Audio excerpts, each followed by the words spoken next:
O kore pe mua ki he tangata ki whaiwhekau e siastonga hawa iki. Foto ai ka tawe foa.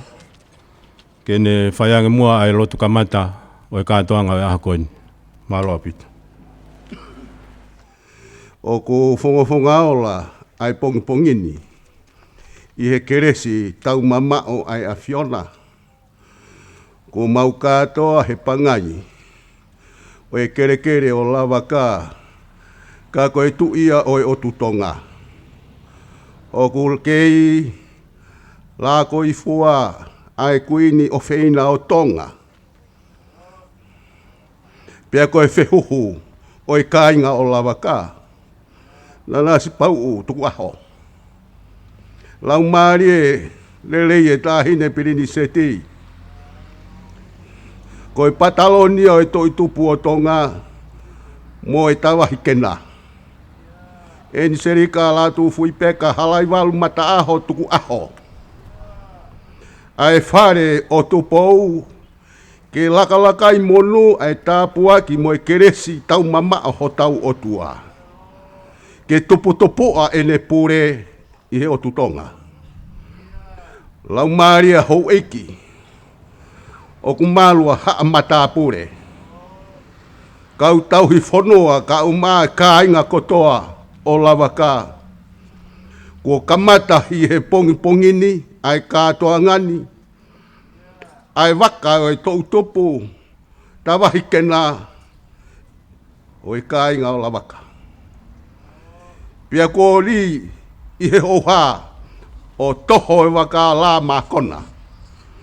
Ai wakani, he kui he whakalake pā ai tāhine pirini seti. O fohe uri he folau o i wikeni.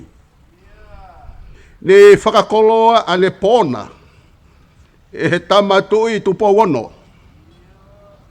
Ai koloa mai kaingani. Pea ku kei ongona i he pongipongini, a hono tala.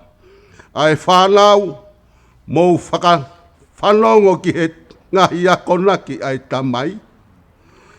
O ana ari aki ia, pia tene whakamo'u i koe.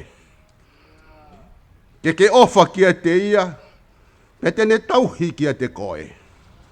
E ai eia ai te unga matamata lelei ki ho ulu. Koe tata o e nau, tene whoaki ki a te koe. Koe koloa ia nai mau ane pōna. Pia whakamui mānoa ki ne whai e he taula e ki honololoku e Kaingani. O i kaingata he waka tawahi kana. Kana e loloku ai Kainga o Lavaka.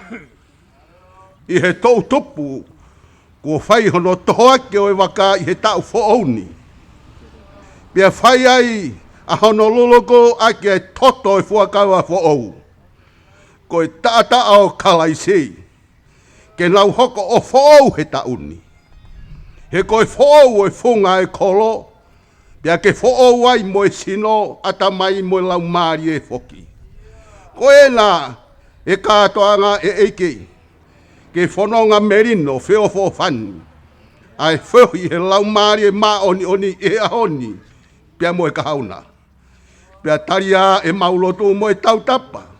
Ia si sukalaisi ko mau eki, mo mau whakalaloa. Ia mo mau whakamo'ui e meni. Whamalo atu ki e tangata ki whaiwhekau. He whai ai lotu kamata e Polokalama o e aho. Ko kore pe mua ke tau hoko atu ai pe.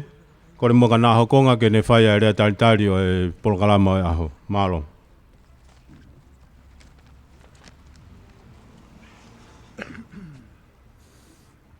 Tapu ki he a whio ai o tua mawhi. Mala e whakakolo i he kere. O e tamako Lavaka ka koe tui o e otu Tonga. Whakatapu ki a Lavaka koe hau e otu Tonga. Pa koe la hopo e otu wherenite. Tapu ki tahine kuini Nanasipau'u. Tuku'aho. Pehe ki tahine prinsesi. Whakatapu ki hau eiki. Whakatapu ki he ek minista ka koe whakafofonga o Tongatapu fitu o ku kau ki ai wahe pēa. Pea kou kore ke au whake whakatapu ki he whungawaka e lotu, pea moe whungawaka e fonua. A tā mua ke whakahoko e ki whatongia koeni, ko hono tari e tāhine kuini, kai pehe ki he tāhine princesi. Tāhine kuini, o kui hene eki minista, ka koe whakafofonga ia o Tongatapu fitu. Ke tari, ai wheitu una, kai umaa e tāhine princesi. Pea kau katoa ki ai mo si Kainga o Lavaka i he vai ko puna. O kumau i heni mo e loto fia, mo e loto whakaapa mo oni. Ke tari ho haere mai ki homo Kainga. Koe mo oni, ai anga i tau fua whatongia i he fonua. Whakamore pe. O ku lawe i pehe mo tuani, ai kumi, whainga maari e ai whare o haa muhe o fo. Ke lava mai, ke he waiko puna. Ka o ku lau monu e waiko puna ia. He kuo mau, kau he lau. Ko ave he tamako Lavaka hu whanga he whakatapu. Ai waiko puna, waikeri o se ko pea mo kaho ua. O no o taki ki he hau e fonua. Pea ku tumu ai e mau whakawhetai, mo e mau whakamalo. Hange koe ngaahi, o wau ne tau toki si tua ki ai, ane po, ne ha e rea, e homo a fifio, ai misa kamata, o ki Katoanga, a Lavaka. Ka koe tui o e o Tonga. I aho Tokanga'i, na e toi ha e rea, e tupo uono, mo e tāhine kuini, kai umai tāhine princesi. A ka houa, alo mai viti, pea mo e vai kopuna.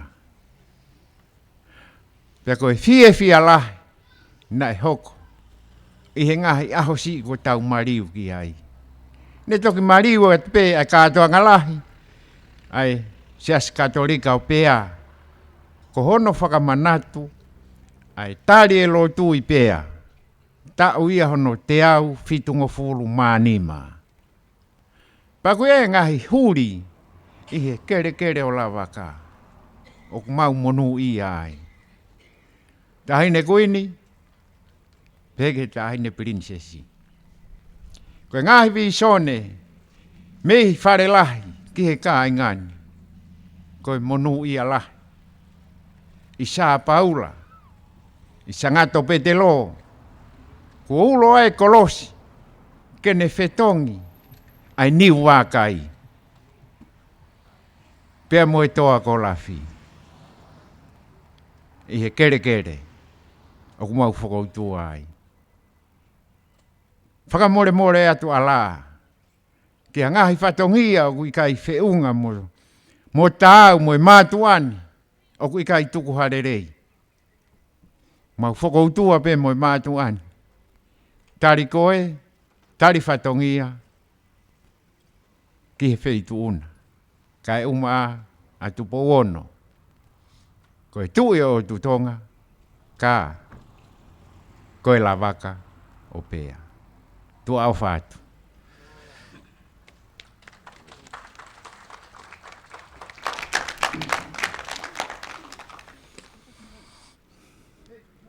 Ki oa kore mua e whainga maari e koe ni mai motuan. Ke whakahoko atu ai whakamalo ke ngahi kauta. Pea pehe ke Kainga pea na moutokoni ke malawa whakahoko e wike Katoanga Kainga o Lavaka. Ngahi kauta haini na nau ofa mai ke whakahoko ai Polokalamani. Potungau e taki mamatapa ko Ministry of Tourism. Tonga Power Limited. Taumu'a International Dateline Hotel. Friendly Island Bookshop, PSP Bank, Atiloa Store, Coslow, Capella, Waste Authority, Morris Tonga. Koe Kainga pēa nofo muri re waini ne nau kau mo ki nau tolu i he tokoni mai. Ko mit vai ko puna San Francisco, ko etuini pe ko iloa ko unganga, pe mo pēm langi, sione hafoka mo whamiri, ika sanari o pālosa mo whamiri, waho i kupu mo whamiri, wheturi tau elangi mo whamiri, tomereka samita, Tauvū i biu tau, Aloisio tenisi, vika manilala lau mape, angianga tenisi, whare akavao mo whanau, whangamakopona o lavani, makapona o kalolo ahio mo tauelangi, mokopona pare ko reo ne tau whaao. Kaupea mei Brisbane, Australia, Sela tolaki piu tau, Fuskaunanga, Kenny Breu, makapuna o puretea pe mo Parenapa, mei Sydney, Australia, Maikolo pe mo Ofa Tupou, pe ke kalapuna inusi, Anau Lavaki, makapuna o tau whaao, Canberra, whanau mo makapuna o te vita matoto, whanau mo makapuna Siausi Lecha, whanau mo makapuna Pita Kenge i San Francisco, whanau mo makapuna whaaui mo kulukona tau mo peno, Paula moi lātū, kau vila, pe koe kau whaifatongia ke tahine princesi, whakamalo ki he kau taha TCC, koe uhi, koe laine telefoni, ke whakamawholarea, pe ke valfit poine nima, Tonga Broadcasting, mo kau taha ngongo, i whakamawhola ata, pe mo e rea. Pe whoki a pase mat, pe mo kari taunsila, pe mo e whamiri. Malo.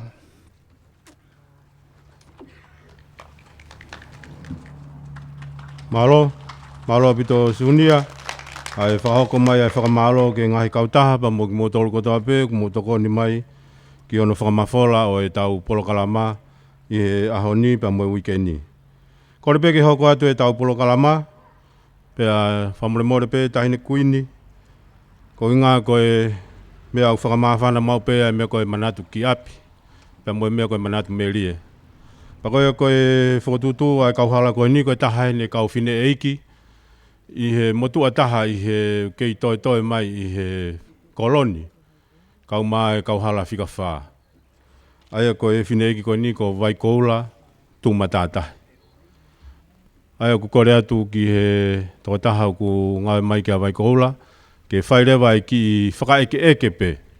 Koe ki Manatu Melie pe ki he ane awhi, pe a moe Manatu Melie ke ngaahi ngāwe lelei ne nau whakahoko i he kōhiri, ka ku kei mo ui mai ai whine eki koe ni o au mai ke ahoni.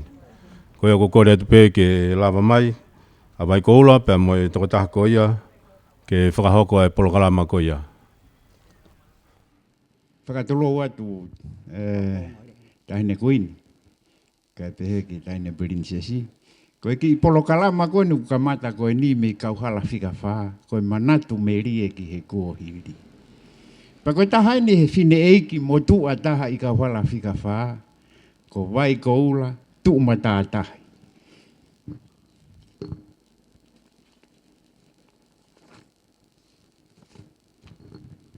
Pe te watu pe mua hano ki pui tua, kai toki whai e, hono whakaeke.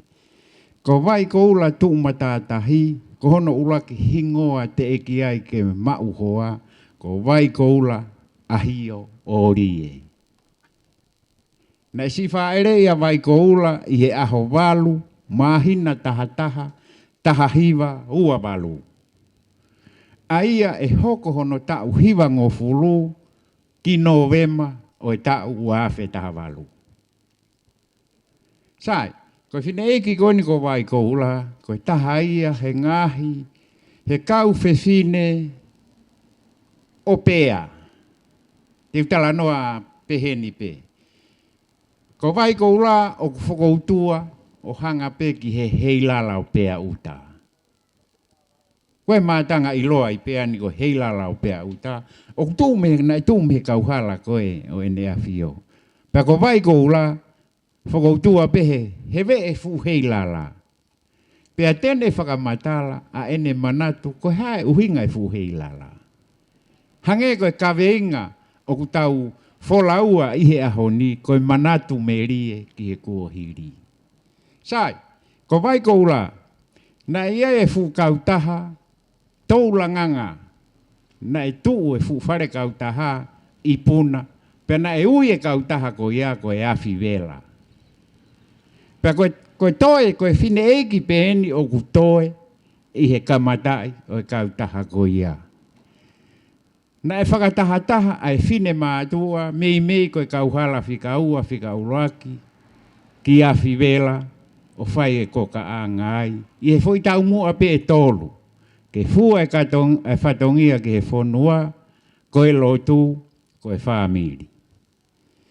Pe te ukore ange ka vai koula. Vai koula, ko hai koa e kau whewhine, na mo kau whakataha ki he kautaha toulanganga ko e awhi vela. Na e tuu i he vai ko puna. Malo. Koe whine e kipe. A luti. Ko ia na sea. Kau tau tapa. Tu peo tau tapa ene ke kau.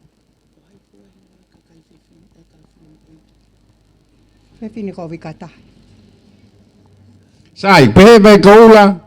Ko ne fine e ki ko ne whae ko luti. Ko ia na e taki he kautaha. Te fine taha ko vika tahi.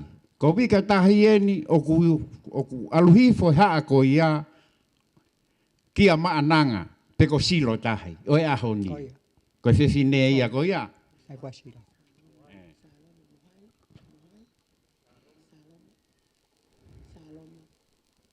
Sai, ko e fine taha. Manatu Melie e ki aia, a vai koula ko Salome sila tolu.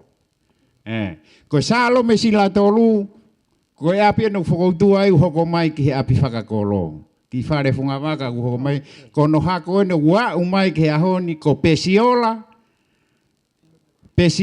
sila tolu, pea toki maari ki he manoa pangai. Ko haa ia Salome. Malo? Vikataha e pea mo.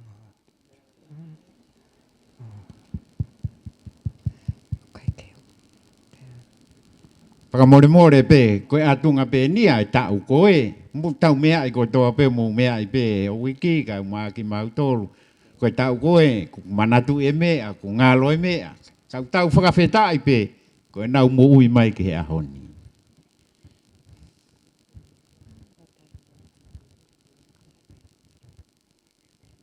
Koe taha kau whewhine na e kau he kautaha koe ni ne wos talano au mo mai koula he aho he wike ku osi pe o mai e ume e nihi ka te au.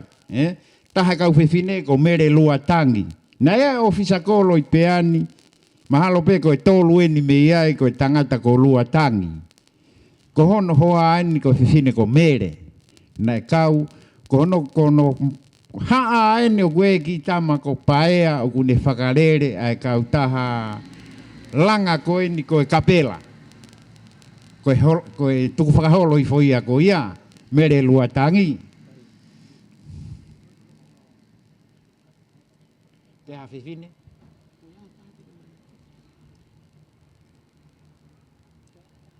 Sai koe toko tahana ne os whakahoko mai peke mo tuani koe whine eki ko hainite. Whakamore pe ko hainite i he maua e mo tuani ko e tuo whiwhine o e Lavaka ki mua. Pea toki Lavaka e ahoni. Na e nofo pea hainite he manga tolu. Aene o kui ai a soane senti. Ko e tuku whakaholo hui foia te whine eki ko hainite. Malo te wange ke he whine eki ke ki rea ange ki he heilala pea uta ene Manatu Melie. Pea kuia hane ki manatu ki he heilala o pea uta. Mai kaula? Ki talano ange ki ai. Ko ini mai. Ko ware a were a whakai eiki. Ka whatapu ka kina taulu kaurea. Koe uhinga pea uta, koe fuhei lala ia ko pea uta me ta whaake ko hanga koe kia. Ko hingoa he fua kau e pe fuhei lala na mga tolu. Ko tupuanga hono ui ko pea hingoa koe pea uta. Au pea uta. Ai fuhei lala. Koe hake koni koe kolo ko pea mei mua. Ka mate ha mari ha fefine pea he kai ke ngofua eke tānu ia i pea. Whafoki pe ia kono kolo. Pa koe fefine koe. Ani gua fe o taanga. Mate ia. Kuia ina ki tamasi tau whanai. Tangi ki tamasi i. Kune ilo o mai en tamai ave ki e ua. Tupu ai e. Siana ko tupou e ua. Tupou e ua. Pa koe taimi ku alu hake ki tamasi i o lahi. Tangi pe mo pipiki. Alu hake e ku hau e konga e awha o pea. Maalohi. Hanga he tamasi i a fesi koe ni e niu me a laku ki tahi. Me a koe ia.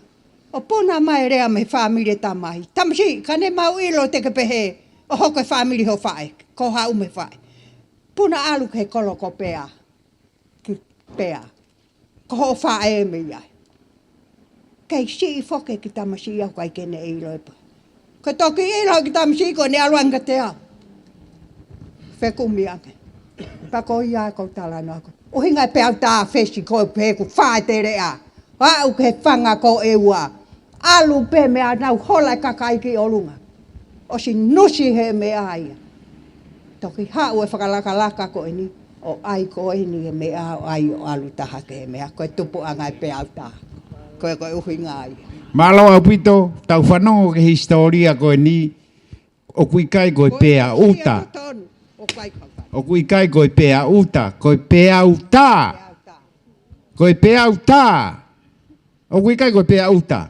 Whakamore ko e mea enu tau whanongo mihe. Manatu Melie ai fine eiki ko e ni. Ko kai ko e lahi au pito no tālanga ko e pea uta. Pehe ko e pea, pa ko tau nofo uta. Ko e uta e o pea, ko pea uta. Ko e nu whakahoko mai he Manatu Melie ko e ni. Ko e pea uta. Pea uta. Mahuinga ke whakatontono e tau historia. Ke ngaahi Manatu Melie. Ko ta hai ngaahi Manatu Melie ai fine eiki ko ni. Te weke ange ke fine eiki ko ni. Vai Kauhala. Ko e whare lotu katolika ni e fiha i pea ko ke lotu ai. Whare lotu katolika ni ko Manatu Melie foki.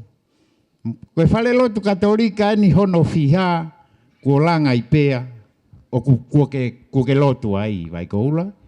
Ko hono toluen.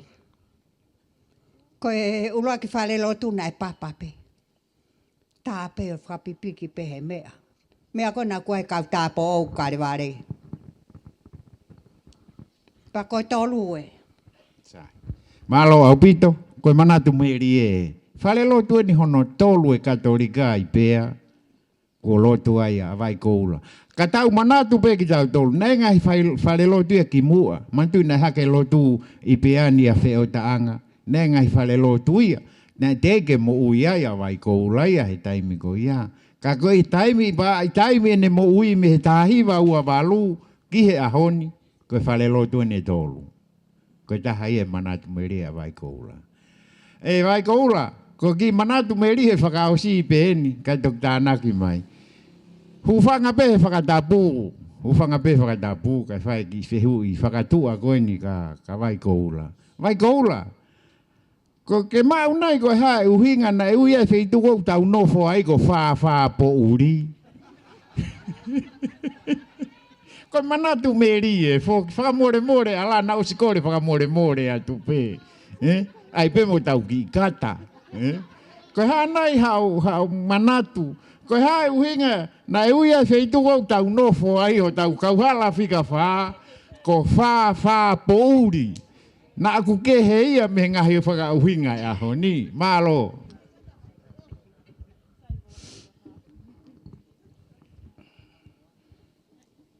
Kukor wha more atu. Ko mea ko iane kai ke whai hakau pea. Io. Malo, malo. Kakai hau. Malo, malo. More atu ko e ki i vare na e whai ai. Kau kai ke aung haku tau lotu. Malo, malo. Sange Manatu Melie ene mooni. Maulu puno ki mautolu e Kauhala Fakaafe ko fahe kakai pea kau tala mai he Manatu Melie ia me tahi ua walu ko fahe he kakai ke. Mari. Sai o koe foke ngahi mea ma kehe nai o nai hoko he vai taimi kone o mo uia ia a vai koula. Tahi ua walu aho walu mahina taha tahi ua walu kihe ahoni. Koe lotu katolika i pea. Na ia i hono kau tangata, o sias katolika, ko hingai e ku whakalave ki ha. Vai koula he lotu katolika, pa ko whakapapala ki he pātere, pia mo e sias katolika. Ka ko hono mo ni ne ka kai tu mo unga he sias katolika i peani. Teu ki lau atu peho nau hingoa, peu ke Manatu Melie ka ki nau tolu. Koe tangata ko Ioane, koe tangata ko Taufa, koe tangata ko Suave, tangata ko Sanario, Seresio, Lakai, ko Kalolo. Nei mo kau maata, kau fefine o lotu katolika, kau ai e fine iki ko Mariana, kau ai fefine ko Sisilongoa, kau ai kau fefine ko Elisa. Ko ia. Koe kau fefine tu o lotu peu toko lahe o ke kau ai koe, he kau maata o lotu katolika i peani. Koe aha toi pou ki he Kainga lotu ki ha mea ke naua usia ai. Ai kau maata koe ni na nau lere aki i mai lotu katolika i peani. O kua i pe mea ko whamore atu ta whakatapu atu ki. Ko e pika poe ne nima. E kui ai. Whamore. Ko lotu e katolika na maulau o ku kata mau pe whamopuna. Alau whakawhalani se ko e lotu katolika. Ko ku lau e mea kai kata hau whamopuna. Maulau whakakatu. Ko tipani o. Tongo pātere ua. Pātere petero, nofo i mawhanga. Pātere kere mani na misange tu o taha ki pēr. Pako pātere na ni whakahino au he mea kotoa. Pea e ni tupu ai e ku whai e mea uau ko e ni tupu ia me he pātere ko e ne whare ia. Pātere kere mani. Ko ia e ni o. Mo whamore. Pako e hoko ko he mea ko. Ko whare lotu hono tolu. Kai ke mau ha whare ke utai. Whai ai e Tauvū katolika. Ke ave mea kai o mai e whare. Ai uau e whare ke. Ko tioku ki api, ko uho loto Tonga unei. Ko uho nai tā utu o tō, ki whunga ue ai o kai ai. Mok whamopuna. Malo vai goula. Sai, ki Manatu Melie whakaosi angen. Ko peani foki he taimini ko e where a whangaki kulupu taulanganga. Ngahi ngatu. Where atu, Ngahi Polokalama mi taki ua taki tolu. Ai ngahi ngatu he uike ki he uike ka uai mo ngahi siasi whakotu e nau whangaki kulupu. Koe hunga ape koe fua ake whatongia ki he lotu, koe fonua, koe whaamiri. Pea koe ahoni e kokaanga e ahoni mai ko ula ku kehe au pitofukia me kokaanga koho mou taimi. Soange kamo koe kumoni, Koe taimi nia ko ai pefu papaia, lafa, Alu moe wari, hala he kupesi. Ai peia kai toki taha tā ene whakatātā ai he ahoni. Pe osi ko ia pe hau moe maho a me whare koloa, hau moe kalasini, hau moe efu me whare koloa, wāri aki. Ai tau ngāhi ngātu ia he ahoni. O ku mahu inga whoki ke tau manatu ki he anga ai whou mai ai whaahinga koloa mahu inga koeni. Koe taha ngātu i he koloa mahu inga a he oi ki whawhine ki he fua ai whatongia. Vai goula! Tala no ange pena e whewhe ho mou koka anga he taimi koe. Ko Manatu i au, te utok tala no ake he ko ngau e whakaeke, ke nau kau he mea koe vau koka, kau he mea koe vau tongo, kau he mea koe tatau, na e he ngahi fuwhau, pea tapu ke te manga ai he piko, hufanga e whakatapu. Kau he aluhake he whakatapu i ko ia, koe hao nia koe teha mea pehe ia. Koe laka peke si aina, pai e mea koe toa me iai hau wari ngā tu ia. Talanoa ange ke anga ho mu fonga ko ka anga i ho mu kautaha ko e afi vela. Malo. Ko taimi ko ia. Te kai ke whai e ko ka anga ko ia. Fuatanga ko pea ko makautaha. Ko kai fuatanga. Ka koe tupu me iai ko keisi. Ko whae o kuangi. Pakahala pe he angi e whae. Kau tapa ko wasula. Koe hakoani. Koe uhinga. Koe tutu. Tō atu e tutu hei taimi koia. Nai tuu pe tutu ia kuhina pe. E koe tō pe whai pe maala e kau pea. Tō ai pe tutu. Pa koe taimi koia. Maa lohi e tutu ko e whae o shio ki ai o mui pe he mea whai he whine e ki. Tōtapu. Ai nio tupu. Pea koe omi e pepa koni o tokoni. Tapu moki mauto. Koe tahine kuini koe ne o mai ke tokoni. Fe unga ia mo whai ha whatongia. Ia si i whakaeiki ha whamiri. La wapeo ai ake te ki mea alu pe whamiri ko. Pa koe mea aku hoko. Koe hoko koe mea koe ai whamiri ko e. Oku mau o ta utu ai kau kai kaha mau mea. Mau o ta utu e whine matua. O tokoni ka nauto. Koe hoko koe mau kawenga. Hangue ha e kiki mau toru e manatu i koe he kakai koe ia. E nau ka mwela. Mau whetokoni ake kolokopea. Koe ia pe. Malo opito whakapalo opito ka vai koula he koloa. Ko moe Manatu Melie ko ne o mai kia ki tau toluka ko uhi koe tau taimi. Pau peke tau turi ki ai. Whakamalo opito ka vai koula. Hange koe tō kaki na ne whai. Ko vai koula a whoki koe pea pe. Koe ne whine eiki me haa ahio ane kuia uho loto tonga. Koe ne tangata eiki me haa manukai niu ane kuia aluhi foai o au mai ki ni wakai. Pea ko vai koula koe whine eiki pe me i pea. Whamalo ka vai koula he ka toe whakahohaasi koe ha taimi ke whakatontono e ngahi mea ngahi mau halapa ke whakamore tokoni mai. Malo au pito.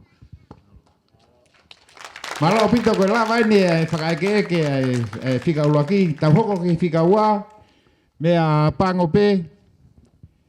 Koe whikaua koe toki pukeni pe whine eki koe ia. Tau waluhi wa pe moia. Ka koe whakafofonga pe nuku o mai ke whakakakato e whakaeke ko hono o pe whine. Hange koe kulawea tuki mua koe talanoa ia koe nina o siswhaia ki mua he motuani moiongo whine eki koe ni. O tala whakawhai whanki i whakaeke ko ni ke nā lawei.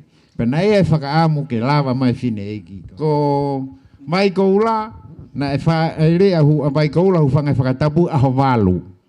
Mahina taha hiwa ua walu. Ko tariki haapai, aho taha tolu, mahina taha hiwa ua walu. Na whai kehekehe akipe aho e whaa malo pe nima. Walu me taha, aho e tolu. Whai kehekehe ake pe aho e tolu. E haapai, tariki haapai, pia mo vai koula. Pakaiongo whine eki koe ni, i Kauhala whikawha. Pia nei whai talanoa mo haapai, ko si ene lere mai mei niua fo'ou. Taimi koe nei mo whia niua fo'ou he taha hiwa whao no, pia kaua haapai, he si whetukutuku mai. Whetukutuku ma haapai o na woki vai keri, o laki nofo i vai keri. Osa vai keri na kai ke fuoloa, pe nau toi foki mai ki matariku. Ai ni whehanga ki mai pe koe ki pea. Whakatonga'i ange na si hau e whine eki koe ni, whakaostari au teke maari. Mei niua fo'ou he whetukutuku mai i he vela. Pako nau hiki mai koe ki matariku, o ne mahe ni ai mo e motua pea ko tukulua, o na whau whaamiri ai. Talu me he taha hiwa, whao no, ai hau si whanonga mai ai whine eki koe ni mei niwa fo'ou, na e i kai kene toe tuu hono wae pe toe whoki ki niwa fo'ou. Koe ne mo ui ke kere aki a pea i he ahoni. Hange koe kulawe, na si whaere i aho taha tolu, aho taha mahina, aho whamore mo taha tolu, mahina taha hiwa ua walu, lau aho peho na whai kehe pea mo wai koula. Koe ngāhi Manatu Melie ai whine eiki koe ni a tariki haapai. Na e koe ke toko taha pe ni hange ko vai ko ula o kei moui he kau taha afi vela. Tahe ne prinsesi, koe whine eiki koe ni, ko ia pe o kei moui he kau taha tawa he kena, ko ka anga, ai Kauhala whika whaa. Na ia e kau taha ia koe tawa he kena, kau taha toulanganga. I he Kauhala whika whaa, pea koe kei moui e whine eiki koe ni. Koe kau taha ko ia, na sea e whine eki ko ofa whatongia tau. Koe whae ia ki whine motua ko ārisi mea i behe wheitona. Ārisi tatafu. Ko no hako ene kuea ia parei o kuea i pātere ai. Koe whine eki ia na ne kamata e kau taha ko. Kau taha toulanganga koe ni koe tawahi kena. Pako hono kau mea mi pā. Kau ai hufanga i Whakatapu whae ai motua kona ko tukitoa. Ko latai. Koe hako ena ko tukitoa. Kau ai ika Taumu'a i penu, he kau taha koe ni, koe kau whewhinen o Kauhala whika whaa. Kau ai moe whae ai motuani, mau tupu hake ai ki mau tolu. Ka koe taki a ofa whatongia tau, pea mohono ngaahi o whewhine, toko lahi. Nā nau kamatai ai kau taha koe ni koe tawahi kena. I he Taumu'a ta tau pe moe kau taha ai awhi vela, pehe he kau taha wāo ahi, i he Kauhala whika ulaki, koe ko ka anga, ke fua whatongia ki he fonua, pehe ki he lotu, pea moe whaamiri. Koe Taumu'a ia. Ai kau taha, tawahi kena koe ni. Pau mau whiwhia lahi, koe nuku toi whakamou e tawahi kena, whakaluku fua ke kau katoa pea ki ai. Ka, ne o si kamata he Kauhala whika whaa, he taha hiva, ono ngō fulu tupu. Hawai ke fitu ngō fulu.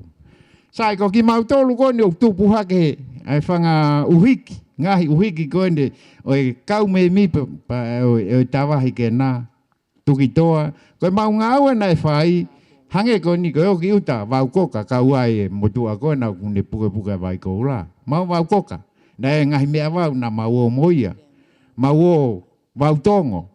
Koe ngāua na mau whai. Mau wau tongo, pa koe mau whoki mai, hange koe mea koe whakaamu nau whakaamu kia vai koula ke ne talanoa e ngahe ngātu. Ko nengo mau tangata mo tukitoa. Mo kaku mau osi poto mo to he ngahe ngātu. He ngau e mau ngahi whae. Koe tatau e ngātu e tongo na e peheni. Na e tongo pia moe koka. Na e hono ngahi whau. Na e whi pe, na e lalanga pe he kau whewhine. Pa koe mau o mai pe koe moe koka, moe tongo whakawai e ngahi futopu o sikai pa whola. Pena e tapu ke mau manga hufanga e Whakatapu he whau tau koka. Tapu au pito na e taai ki mau tolu ka mau ka manga ai.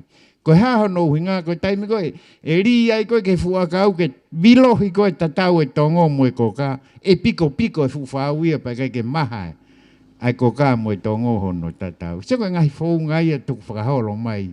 Kai whoke kei whai hea honi he kua peki whare koloa. O mai mea e koka aia moe tongo he mire he efu. Ka koe anga e Tuku'aho mai. Koe ngātu koe mea mahu inga au pito. Sai, mea tatau ne whai ke tongo. Pea whai mea koe pulusi. Koe ngahi papa koka anga koe toki puri ai ne ngahi papa koka anga koe ni.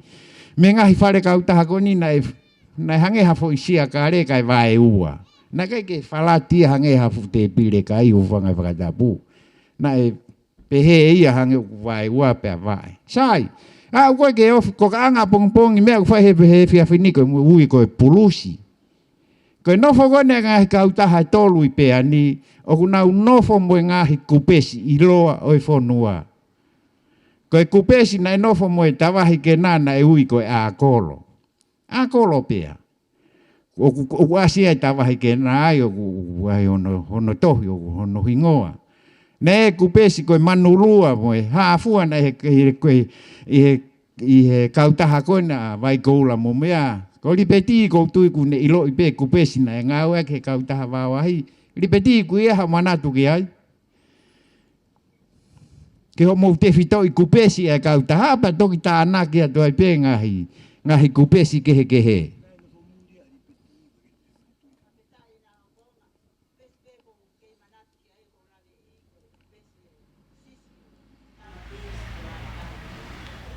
Malo, seang ko te whitau i kupesi kautaha wawahi ko e sisi o pirinisi Lavaka. Pea koe ngai kupesi ko ia na mau o pulusi he fiafini, o pulusi o whakapipiki ke papa ko ka anga. Pea toki aloa te kau whiwhinea pongpong mo nau ngatu, mo nau tou, o whae ko ka anga. Pa koe osi ko ia, pea o mai ko hono anga ko hono to e ngatu, mei he papa ko ka anga ki tua o ua, o toi whakai eiki mo ia. Na e alu Kauhala taha pe kau whiwhinea o efi e ngatu. Efi e ngatu o ave ki tua. Ko hono fofolana e tapu ke tu, me hongo ta whaaki loua. Tu pe me ta whaake taha fofola e ngatu. Pea ko hono tohi, ko uhi ngai e kupesi ke mui e tohi. I he kupesi ko toa pe. Ko e ahoni whainga ta, he ko ngatu ia ko peo vari. Pea osi ko e pa o mai peo takitaha ta e ne kupesi ai. Ko taimi ko ni na maututupu hake ai he ngahi Manatu Melie ko ne kau whiwhine ko ni ika. Na e pau ke mui ia he kupesi.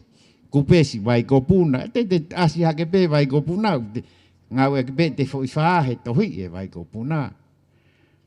Kai ke, loloa e fakamatala ka koe anga ia e ngau e mai si kau whiwhine Manatu Melie ko ni ko vai koula pe mo hapai. O na au mai ki he ahoni e ko whakafofoka no hapai ko no whiwhine pe ko tina.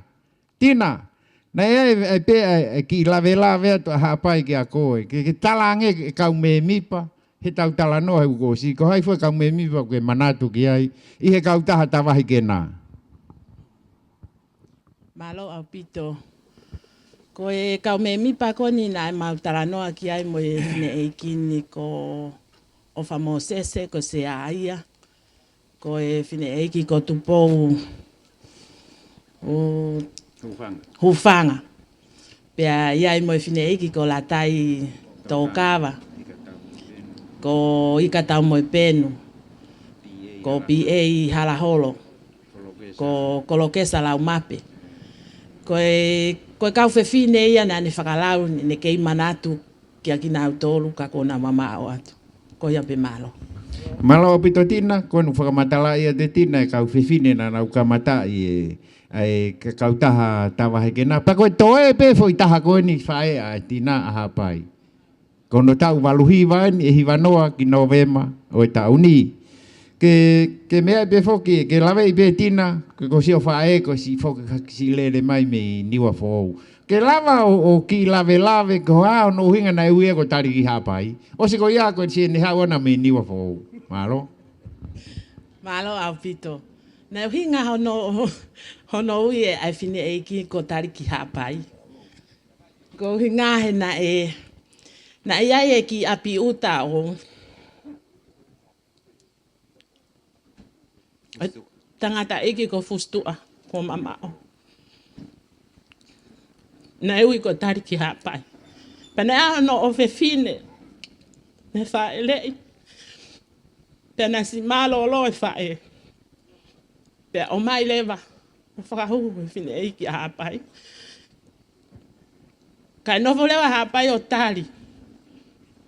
E na ko ki api utana e ki whangapulu ai. Ko mea lewa na eke ka home ani. Pe ko kai e fine eiki ne. Ko mea ka na e talange ko ki nofo o tari ki hapai. Ke ki mei huakau ai whangapulu. A fustua. Te au ia pe ai fine iki ko ni hono hingoa ko tari ki hapai. Pe tohi aki ai pe tohi tau ko tari ki hapai. Ko ia pe malo. Malo apu to tina tala nofa o maafana ku ki fai. Ki fine iki ko ni. Ko Kainga pe o fusitua. Ko hinga tari ki hapai. Ko hinga nai fai fifiri ko si ni ha ume niwa fo. Ka hingoa hapai ia. Ta ko api uta. O fusitua na e ui ko tari ki hapai. Pea na si mo ui e fine eiki ko ni, he mei hua kau, ai whangapulu, ono Tonga ani. Whakawheta e talanoa Manatu Melie. Hange ko mea ko lawe ki ai, ko ngahi talanoa ko ni na aswhaia ki mua ma, o ngahi re ko oti ko ni, ke whakawhaingo fuai, ai Polokalama, o e aho ni. E tina, kua na haki pōpua ki talamonu mai a ho fine eiki a tari ki haapai ki he whakatahani ki mai tahine kui ni. Te ke prinsesi he ukai ke nisi ilawa mai ko last minute ne whenga e ke si lava mai, ne si iongo, whainga tā ia kai ke lava mai. Malo. Malo. O ko ombe ne popo aki o whātu tahine kuini. Pehe ki a Lātūfuipeka. Na o ko ofa lahi mai ka ki moua. Kwa kwa yene si lava mai. Pehe ki he toenga ka Fakaafe. Pehe ki he toenga Kainga o Lavaka. Si ofa lahi mai ka ki nau tolo no kotoa. Malo au pito. Malo au pito e tina. Koe makehe whine iki koe ni. Nai lava mai fuke he tahima whao no me niwa fōu ki tongani. O ku te kai ke more ai rea whakamotu whakaniwa hau whanga whakatapu me ai. O ku ne kei lea lelei. O ku kai ke rea whakatonga to tō nui hange ko en ko tau tolu he taimi. Kei rea whakaniwa lelei whakaofo ofa pia. O au mai ke ahoni. Malo au pito ko e ngata peia ki Polokalama ku atu me Kauhala Fakaafe Manatu Melie. Kore whakamore more atu na koe tāu mo whiunga mo e mo hao whanga. Malo au pito.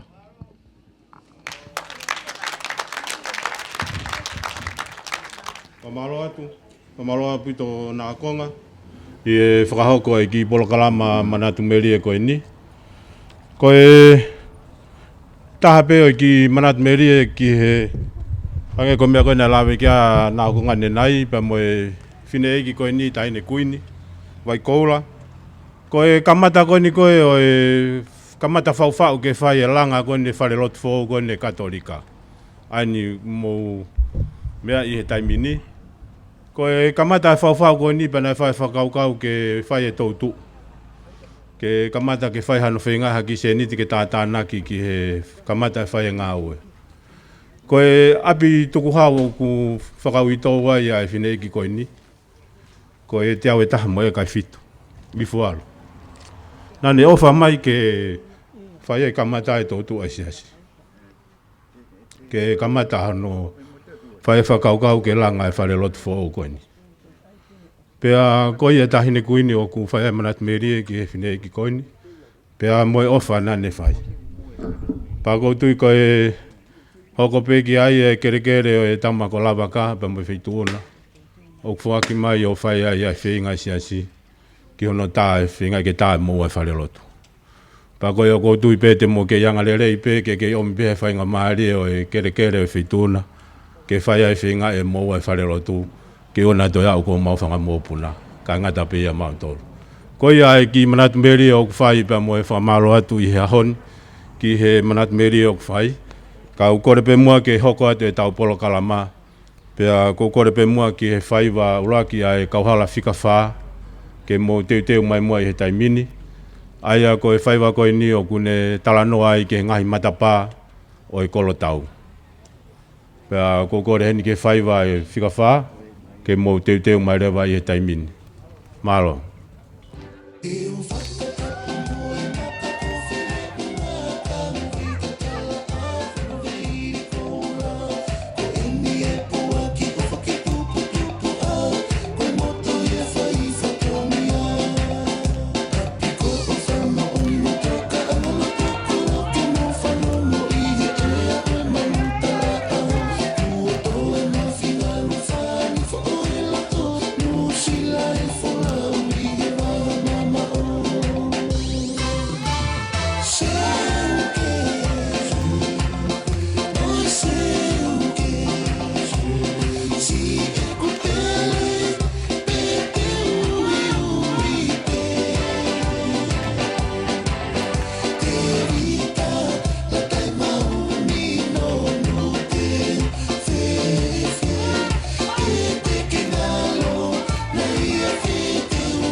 Pa wangare whainga mare ko ni mai whae ko ni ko paita.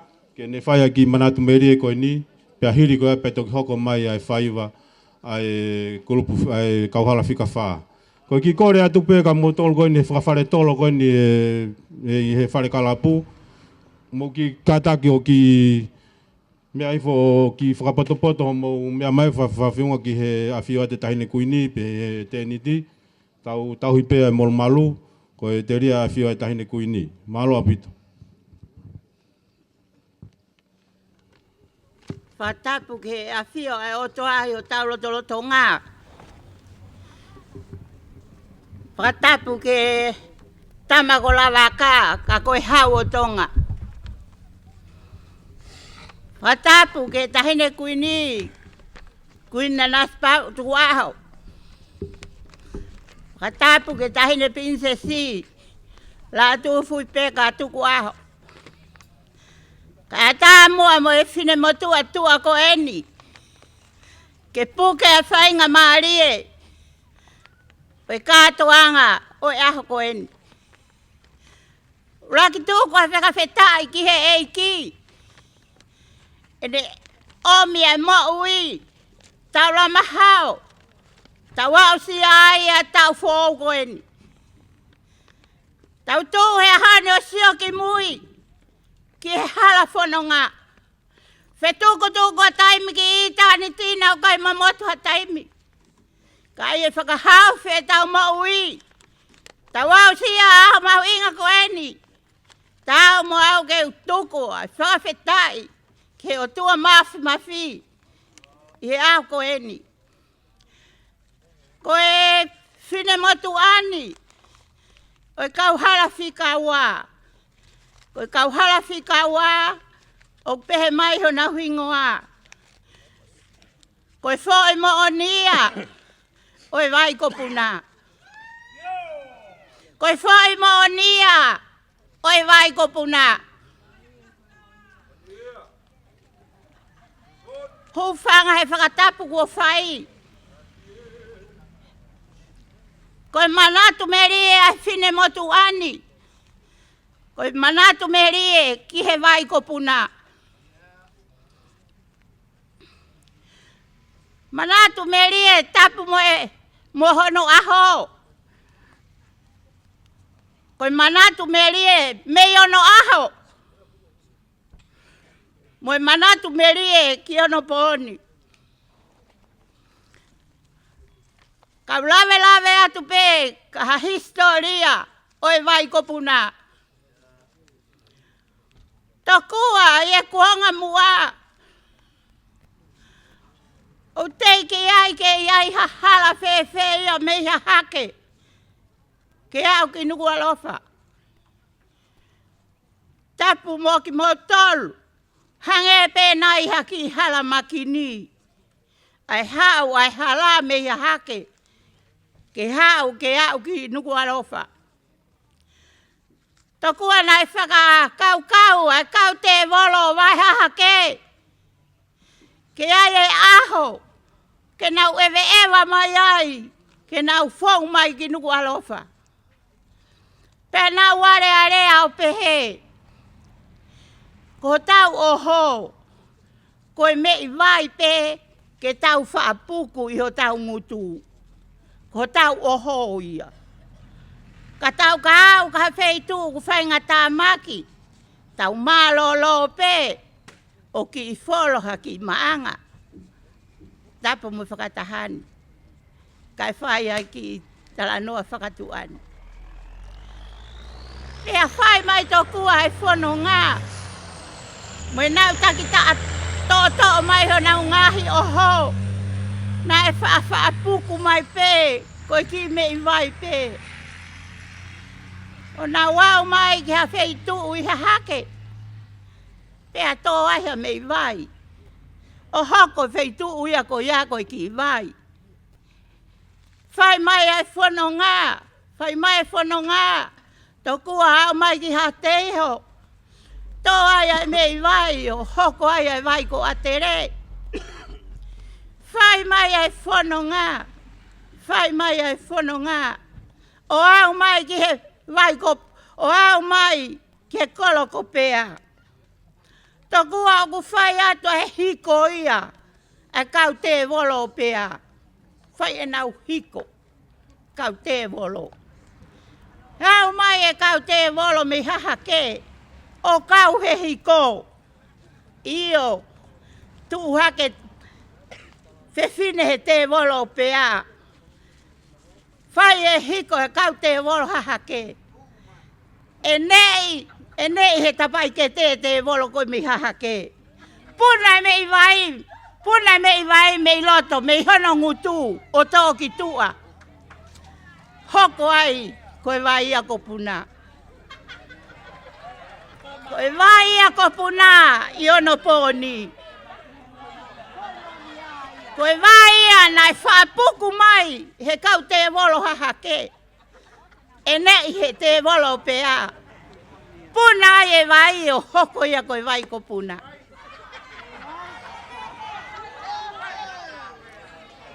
Ta koe Manatu Melie ia, ai whika wā. Me ono aho ki he vai ko puna. Ka koe Manatu Melie, o lolo Tongani, o ono pōni, o pehe ia. Koe vai ko puna, koe taha ia, Hawai whakamo'ui mo oni ki he sino o e tangata. Koe whanau, me i he taimi o oku me i mua me he whango fulu tupu, hao ni mango fulu, anongo fulu. Nā mau lere ko toa pe ki he vai ko puna. Whakamoko moko ai, pia maa ai wheitu ko toa pe. Nā ai ai tangata, na e mo ua hono sino i he whainga taa. Tapu mo ki mo tolu tokua na e hanga taa maki pe me he ulu au ki he vae. Pea na nofo pe tangata ia ke te umate pe. Kai ke aha me aia ke ha whai to oia ke toi mo ui ai. Pea alo ate tangata i pe ani o pe he ange. O ku ikai te mo ui lo vai mo ui. Pefe e ke naki he Kainga. Ko hai vai mo ui. Ko puna ko vai mo ui ia. Ko hopo peki ai ko ke mo ui. O me tangata. Si kau i puna. More ai whaingata ia. Ko puna. Ko vai whai to'o ia. Ka mahai vai o haate iho. Mahai vai o toko mololo. Katoa mai ke vai ko puna. Koe vai whakamo'ui. Vai whakamo'ui. Pea koe hingoa ia o e kau halawhika wā. Koe whoi moonia o e vai ko puna. O ku tau toi e kei e whoi moonia vai ko puna. Princess Lātūfuipeka. Tuku'aho. Pas ki ai! Ngā taerea o whaatu. Malo, whoi moonia ki ai. Koe kata koe nā au horo to Tonga. Moe tauhio sene mea, nau lalau pisi hau ni koe vai ko puna ia. Taine kuini. Whamalo atu. Kore peke tau hoko atu. Pea kore peke he whaiwa koe ni e Kauhala whika whaa. Ai au kunau whaiwa i e lau e ngahi mātanga. Ai kawai umata pā mo mea. Ai whaiwa koe nuka mata he Kauhala whika whaa. Koe ko kore peke punake. Koe mau pe ai whaiwa pea mo kātaki mai rewa ki lotoni. Ke whakahoko e tau whaiwa. Mālo.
Fatulowat.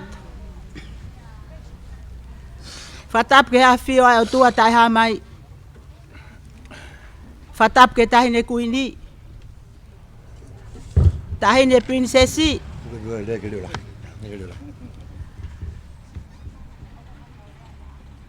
Pakau kole ke uhu fangatu. He tala o faki e fonua mo elotu. Nai kamata aki ai whakatahani. Kai ata ke whaiate ki whakahoha. Ki whine motua ta iloa ko hini. Ko le whakamore more atu. Ko e uhi ko e ku ihe ni ko e whakafofonga pe. O ku iai ai tokotaha ku motua ange ko e whine eiki ko utupo ai. Ka akune imuri. Pea te uwhai atu peha ki irea, ko e Manatu Melie. Uluaki e whakahoha a, ko whawhetai he iki e kulave monu, he Katoanga mahu inga. Ai tama ko Lavaka, pea mohono Kainga. Tahine kuini, pea peheke tahine prinsesi. Ko e kulave ai, ko ulau monu ai, pea mo Lātūfuipeka aki.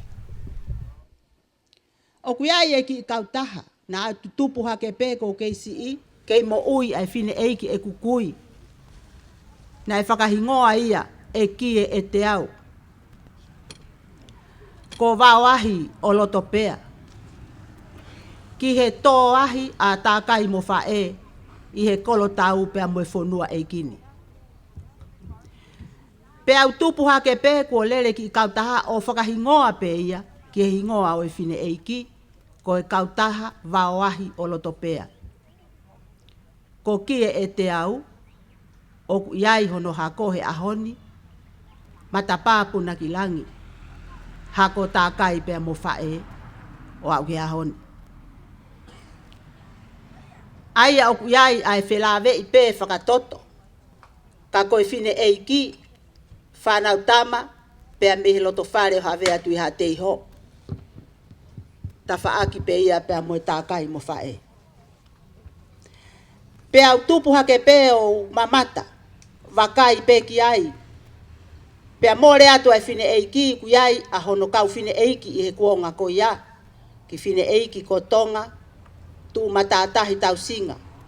Whine eiki ko Asena tualau. Whine eiki ko Luisa whakaware tapua. Whine eiki ko whalahola taulani. Pea lava atu mo ika tau mo e penu, he ne hiki mai ki loto pea, o kau he kau taha koe ni. Pea malolo a te whine eiki, pea hoko ai pe e ku whine eiki, ko e sea ia o e kau taha, o hange ko ia na e kamata aki, he whine eiki wawahi o loto pea. Pea ko nau malolo atu, ko e whine motu ani, o kei whakoutua he kau taha, o kuiai mo ki whine motua, ko loisi, po uhila. O kuiai pepe mo e whanau mo whangamokopuna, o kei mo ui he hako, ma o kei whakoutua pe o tarifekau ke tahine kuini, ke whai whatongia, ke whare o Lavaka.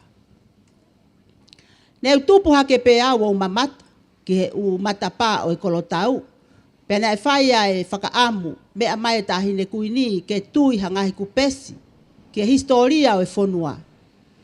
Pea neu wheinga pe, o sio ke pakai ke Polokalama, o tui a ngahi kupesi fo ou, hingoa o e otu matapā hiva o e kolotau. Ni wakai vai kopuna, pea whai peho no wheinga, o lava. Pea na e mea mai tahine kuini he aho koia, uluaki Katoanga, a pea ni, ko haina ane tā ai kupesi. Pea u whakahoha ange, tahine. Ne u fakamatala ange peke ki imotua, tā whakatātā, ai mea na utupu hake o mamata ki ai. Ko e ngāhi fu keri pe, Taumu'a ne mautupu he kuonga o e tau. ki he fōtunga to tonu o e matapā o e kolotau. Kai tā whakatatau pē ki he ma'u, ko e ngai fukeri takai pē o peani. Pea ko hono mā olunga, ko e mau wainga, ko e whakaheheke pē upalalafa mei olunga ki lalo. I he taimi ko ia, ai to'u tangata o e kuohiri. Pea awai ki ha taimi, ko whakatoka lelei e fonua, pea ko i kaito i loa ia o i he ahoni, ke mamata ki ai e mau whānau. Ka koe anga ia na tā ake e kupesi, whakafuafua pe, ke mea neu mamata ki ai. Pea na e lava tui, pea kou tui, na e me ite ta hine kui ni. Pea na e whē whakafotunga, ka ko e kutalango fua, ke mea na ane mea ki ai. Pea na ane whakapale, e pale uluaki, ko e paanga tahafe. Pea ulave ai. Pale hono wā, ko e paanga valunge au, ki motu ai e taha. Pale tolu ko ni mange au kai kehe na i kai hapa anga e komiti whakapale i pehe fale o Lavaka tahine kuini a e mau whaifatongia mo e talango fua he aho koia. Ko e whakahoha a, ko e pou atu. Ke tau pou, ke ngai mea ko toa pe, ko fina ngalo ki ai e tā māpe a monofale, ke langa hake ho tau fonua mo historia ke ewa na ngalo. Ko e mea ko toa pe i he fonuani. Ko mau whatongia pe ko tariangi. Ko e haa pe ha mea e mea ki ai e tahine pinsesi pataloni. Te mau tari ko au mo loto whawheta. Ta tau ai pe whewhe anga e tūkunga e mo ui. Tu tāmaki masiva. Alo tāmaki pe alo maarie. Whainga maarie pe whainga tāmaki. Kei whai pe whatongia. Kehe pe. Ke hoi fua mai ai loto whare o Lavaka. Ki he whine mātua, whakoutua. Kei tari ko au atu me ngai kautaha ko e ni, neongo. Ko nau si mālolo atu. Ka ku mau toe pe whine mātua ko e ni ke whai whatongia. Tariangi atu ke tahine kuini. Pea pe ke tahine pinsesi. Ko e ki whakahoha nou pe pea mo tala monu atu. Whakatawange pe. Toka ha monu pea mo tāpu aki. He Katoanga ni, tahine kuini pea mo tahine pinsesi, ke hoko atu ai fono ngā mo e whai whatongia. Lewe whakaoha, ka tatau atu. Tau whawhtai ko tau pe i he koloa ko tau inasia i tau tupu tawahi kena, o tui, o tau whawhtai ki he otua ko tau tupu hoki tau tolu, o ki ai hakau whine eik peheni. Ko tui pe ko to o waikola ma tātahi, o ki kai ke tau toi sio ki ai i peani. Ka hoko e tō ua ripeti i tupou, ka umaa alatai hufanga. Mo kau whine eiko toa pe, ko ngai whaeo e ka hau ke tau tolu tō tupu. Pa ko tare niti na toki lawe kia ripeti, ko tui ko taha i matai koloa i au totonu ke tau wako, e tō tupu ke tau ilo, he ia e aho e more, ai ngai tare niti ko ni pe me vai kopuna. Pa ko whawhetai, i kau whine eikini, ko nauhanga o taki ki tau tolu, pea mahino pea ngai kawhine e kine he taimi o whai ngai Katoanga. O nauhanga tā mai mape ke tau wholau ai tau tupu. Ai mamahi me a. Ai tau hanga fua whatongia o koloni. Pea ke te au ko tau tupu o pea. O kou whawhetai. Ko ia ia kau whiwhine peheni. Ke nau tā mai a sipinga te tau tolu ke tau whauai. Pea ko ngai tare niti eni te tau toki lawe ki ai aho e ako. O kumau inga ke pau tolo haki e koloni. He ko taha i mata i koloa ia ke ua na amore. Ko ia o whamalohi te petika te koe mo tō whatongia ko toa pē. Pa ko tau toksi tuan pia me mate matonga. Ko tui ko fua whatongia ia o glau kawe vai ko puna ko toa. Pia mau haka e lang ko tau i whai whatongia. Aho mo ko puna i mamani pia mo kolope. Pia ko whawhita e ke otoa. Ko ia e ke tau whaloloa taina princess. Ka hoko atu ki lo mai viti, ka takpe lo mai viti mo ka haua na ko mo ngalo, i kai o kai ke mo ngalo ko tui te Fakaafe en pe mo mananga, pe pehe ka suni a taufa. Ai whafonga pe me lo mai viti, ko lātou peni ke ka taki o mea mai, o whakahoko ata ho Manatu Melie ki lo mai viti, ene whehoko taki pe mo vai kopuna maloa pito. Ni Sāmbura pinaka na kuini o Tonga, Nanasipau'u. Ki nangone marama o Latūfuipeka. Au sa lolo ma wakalevo yani. Wei kemrau e na singa endai. Maloa pita. Kai hoko atu ai whatongia. Ko kore ke uhuwhanga e ngāhi whakatapu ko toa pe. Ua whaki i kere kere koen. Kai whaiha ki Manatu Melie ki he kamata anga we api ko lo mai viti. Ko lo mai viti ko e mātu a muri mei fisi. Na nau si omi o ngāu e ngāhi kautaha. Business koroa ai kau pure anga, ai kau muri. Pena nau whakahemata mai i Tonga'i pa nau ha o kore ki a Lavaka he motua e taha ai api. Ka koe kolo mai viti, koe matakari e ua o kui ai. Koe kau fish, mo kau Solomon. Koe nau hau ko toa pe, koe tupunga pe, i he ngāu e paanga. Koe ia o mau tūpu ai ki mau toru, o nofo ai ki api kolo mai viti. Koe Manatu Melie ki ai koe uhi, koe ki Kainga na nau whiofo whani. Nei kai ke nau ke whewā ko vi aki, ke hange ke nau lau ranu, koe pure anga ke hea Solomone, pure anga fisi, ke hea fisi. Kana nau whiohi peo hange pe hakakai, na e omi whakataha pe mei fisi. Koe ia tahine kuini o Tonga, halai warmara, e Nanasipau'u.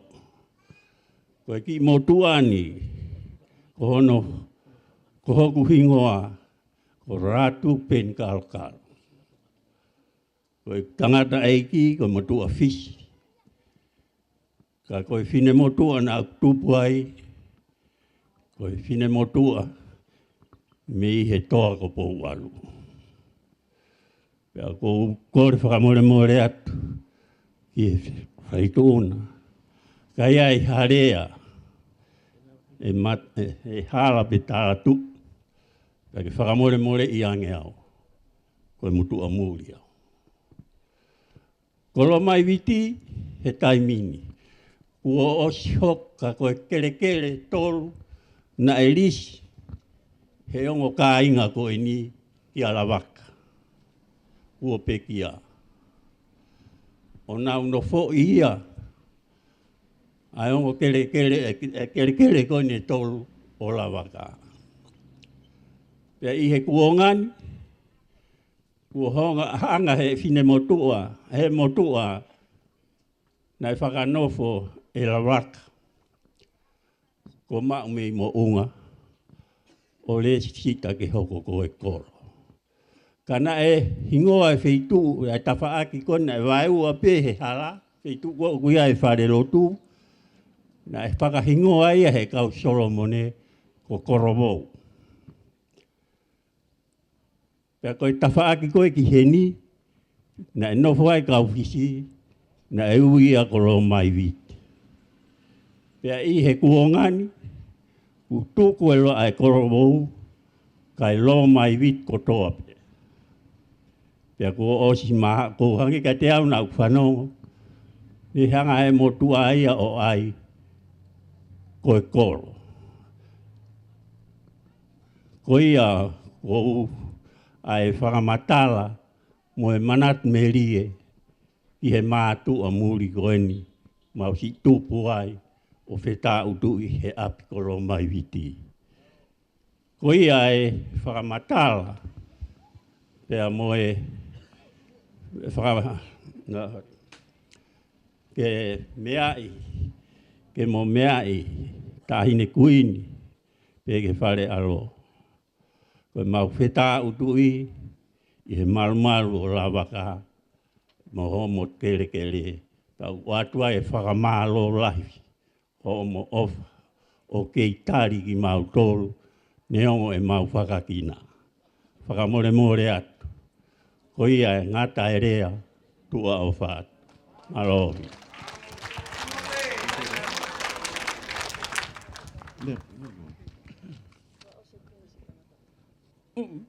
Ko e whamore atu taine kuini kau whakau sa bebe taine princesi ai Manatu Melie ai motuan ki Kainga ko ni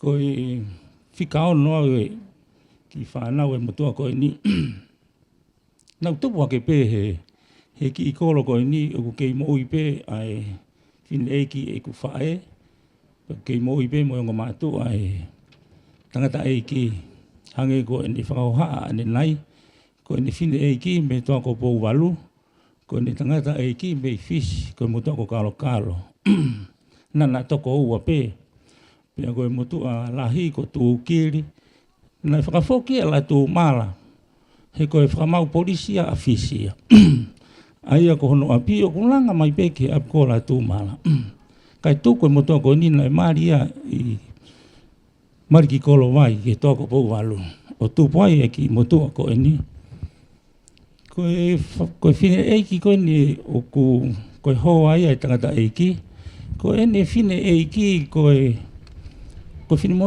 moto ko la tu niwa ko la tu niwa ko o fe fine ia o tu ila ke pa pea mada la tu niwa ki kolo motu o ia ni ki fa na wai to ko o na tangata mo fe fine pea mate motu a to e mari mala tu niwa ke ka Solomone ko motu a i ko sone ka toa o ia ki motu a ko mere pea mo ki motu ko tapos na ke to ai kakala i Lavaka ai mau mi mo nga ko le more atu o pea hangai ko fakamatala ia ko fai mai he ki i hono tunga ane ki te au he kulere holo he mawanki mea whakatua pe ko e hangai e whakatou fifita o kore ki a Lavaka ko o pe ki atu ai ki konga kere ke nofo e ki fini motu atua ko e ni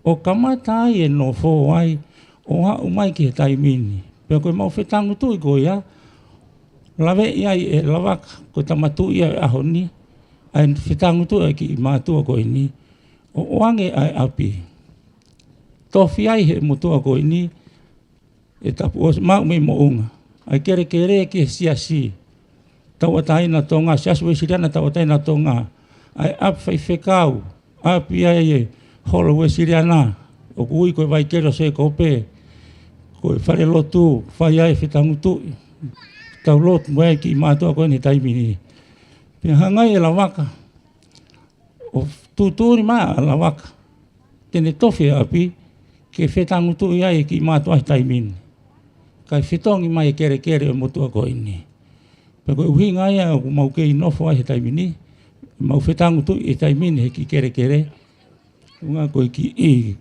tō me he whitu una ai ofa mo ko matakakano ko mo whai o maulawe mo nuai lahi pefangi mea ke whae Manatu Melie ka ko sio ke rolo e Polokalama taine kuini peke taine princesi ka urewelewa he mo tatau atu alo pamalo atu ki he Manatu Melie ko whai e peni ka ma nofo hakoen pako tu tau koloa ia ko tau apea i a honi ka e koe tūnga e aho kore atu pe ki he rea hoko ke mo ki hoko mai pe ke tau ki whakako pe ke wawe koe teria pe tau taimi ke ua fulo loa malo Malo pito mananga pe ko tu yu hoko mai he taimini ko e whafafonga ia kahoa pe tonu e kulawa i pe kolo mai viti pe ia ka koe whiwhia lutu ia ni o kuheni ke ne vai at pa tau whamalo ko tau pe ka ratu peni o kumau whakamalo alahi i he vai ko ke whai pe mahino ke te mau tolu ko mau ki toko si i pe alo mai viti pe mo kahaua e ahoni.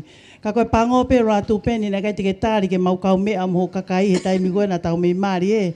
Ka koe pango kai lava e maha e toki lava he kuonga koe ni. Ke tau whakata ke tau once pe angoe lau sai ke tau ilo. Tau wawhire vai heni ki a fia lutui ke ne o atu ha Manatu Melie pe me kahaua pe a kui heni pe mo Viena Koe hoa whokene o liku Taulangi, ka kune nofo ia me ka hoa. Talu pene hiki anami pēa kuonga koe ke toi whok mai, koe tok whoki mai eni. Koe viena whiawhia lahi e sio kia te koe. Pa koe ulumotu a whokene family Taulangi, ka kumousio ke ulumotu alo nofo i ka haua ka tuke kau pēa ia hen ke tai mahino olo hen malo. Malo o pito ma o whainga maari e. Paki mua ke hoko a te Polokalama a ka haua. Ko whatuloa tahine queen ke peke tahine princessi. O ko fu I talahi au pite ia si pola. He ukake ne hanga whakahaa ka kato. Ne ngope ko mea he feitu una ka kokuhingoa totonu. Ko Viena, Rikutau, Whaivaola, Tauhelangi, ko noingoa ka kato oia. Pene o unau pehe o ko whakoutuan I kai. Na mo mea ke whakamatala I o pea uta. Ko kua na tau I uta he taimi ko ia. O ake ne malolo. Pa ko whakoutua pe I uta tahine queen, o whae whatongia. Pa ko whakoutua me he turiki koe, tala noa e vai ko puna, na ene ia he te volo pea. Kai haa e vai e pere, a haa pere, na mo haa ere he ahtonaki. Ko whatongia ia I uta, neongo malolo ai hoa, ko ia na e tau he konga ki uta, he tau e kau nofo vao, ka koa wino ko kei whakoutua ai o tari. Ai mea me he feitu ona. Mo ngaahi vai e kupere, koe na mea mai. He ka ke mea mai whoki a tākere he vai ko puna, e tākere he vai ko haapere, he kono vai ia. Pea kou hen mo whine e ki ko eni, he kuke mea I pē koloko ka haua.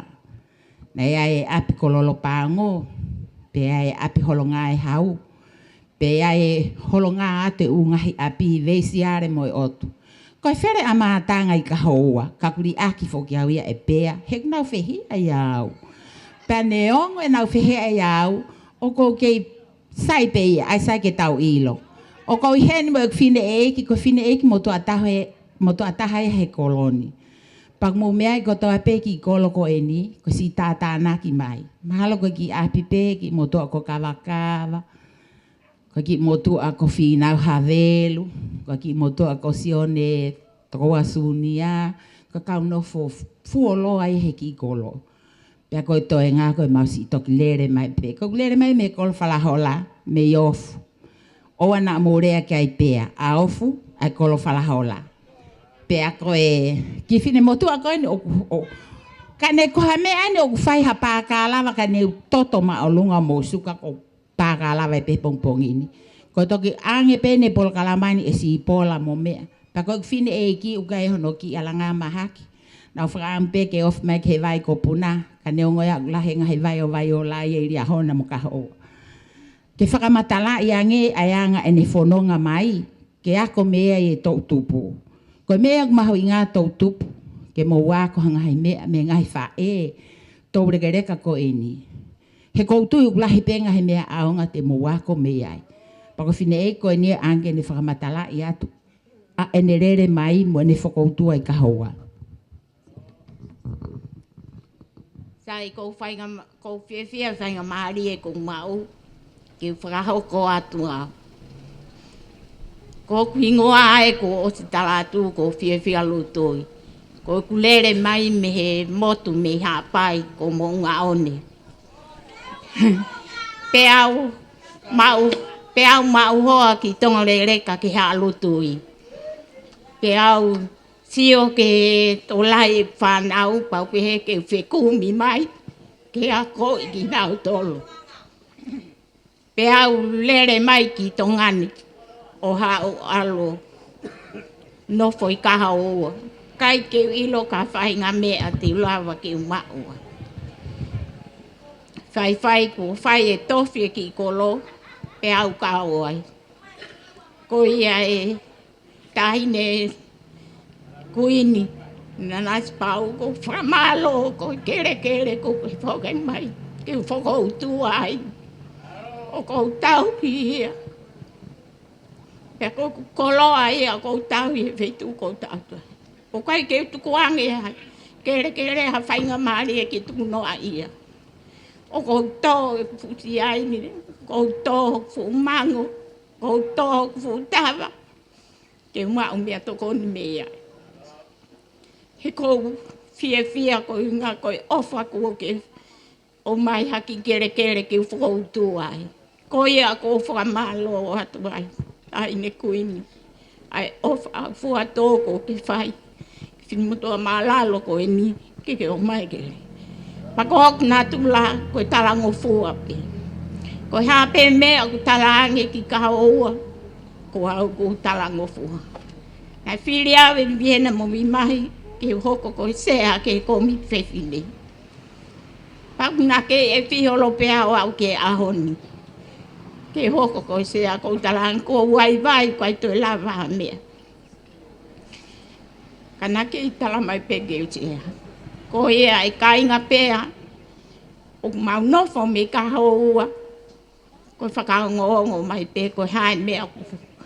Tala mi whare lahi. Pau pe ke mau oange ke mau tolu ke mau whanonge. Ko mau a o whalahi at ke ka vai o pea. Lo mai viti. Ta pe whoki ka hoa. Ko o whalahi at ka mo tolu. Lau te whito ke. Kuini pape ke prinsesi o whalahi atu. Ngā tāanga. Malo. Malo apito whiwhia lotui ka pehe ki tai ko kia viena Tauelangi. Viena malo apito si tauhi mai e vai ko haapere. Pea ke whamore more pe ko anga pe Tuku'aho ka kumahino pe ku wai whatongia me ka haua pa tau whiwhia ko toa pe. Tau wahe at pe ngahi nofo anga o tauhi e ngahi aptupu a tahin ko Lātūfuipeka.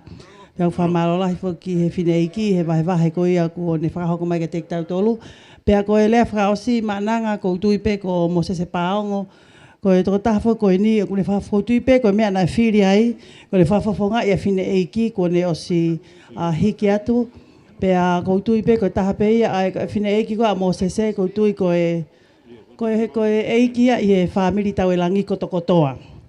Kana e whiri e tahine ia e whamiri paongo pea me lofanga. Pea ko si mate atu a ungatea pa ko nofo eni. Ko mo se kai ofa pe ko hange pe ko shat ki ai o ki ngari vai ko lahe pu ia sepa. Ka koutu pe e hanga mo se o omi ha Manatu Melie ki he matapāpuna ki langi. He ko whafofonga ia me matapāpuna ki langi. Koutu pe ko apo e toi ki e omi ka whafonga me he matapāpuna kau o ko Tokanga'i fope o tika kia whafofonga pe me iai. Ka tau awhi he ki he Eg mama family Tauelangi fo itamasi ko mo se paongo me lofanga hapai. Ruat. Te mai ka mo whaiwa he hiriang koe ni. Matulawa atu tahine kuini o Tonga. Ka behe ke tahine prinsesi. Kau whakamalu atu he tala whakatapu kakato o e fonua.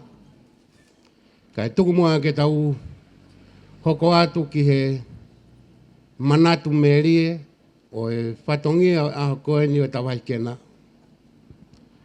Tahine koeni. Ko ulawe ia e au tahine o kuiai e mātu aia ku totonu ke nau whai e whatongia koeni. Pako ki mai kina na iloange ku maolu ngange ku talanoa au kuia i hoku tau. Ka koe o kou whai peau e ki i whakahoha tahine. Kou whafonga i mai e matapā puna ki langi.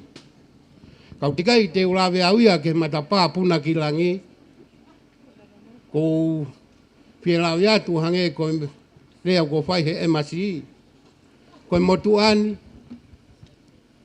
Koe uhiki au e whine motua ko ungatea. Na ne whai whatongia he tahine kuini. Ko salote tupou tolu. Pako mea ku iloa ai e whine eiki koe ni tahine kuini. Na hanga he tahine kuini kua mamao atu na de whai whatongia ai. O whaateu teu ia ki whine motuani ke whai e ngahi whatongia ko toa pehe palasi. Pea hiri mea i hangahi tau kone si lere mai e whine motua ki he kolo eiki o Lavaka o whakautua mei ai. E tahine kuini. Na e hauko whine eiki ni ko mea si o kia e kaule ka mo tautupu nau fia. He nane manako ke mea koini. Ka iai hano teunga.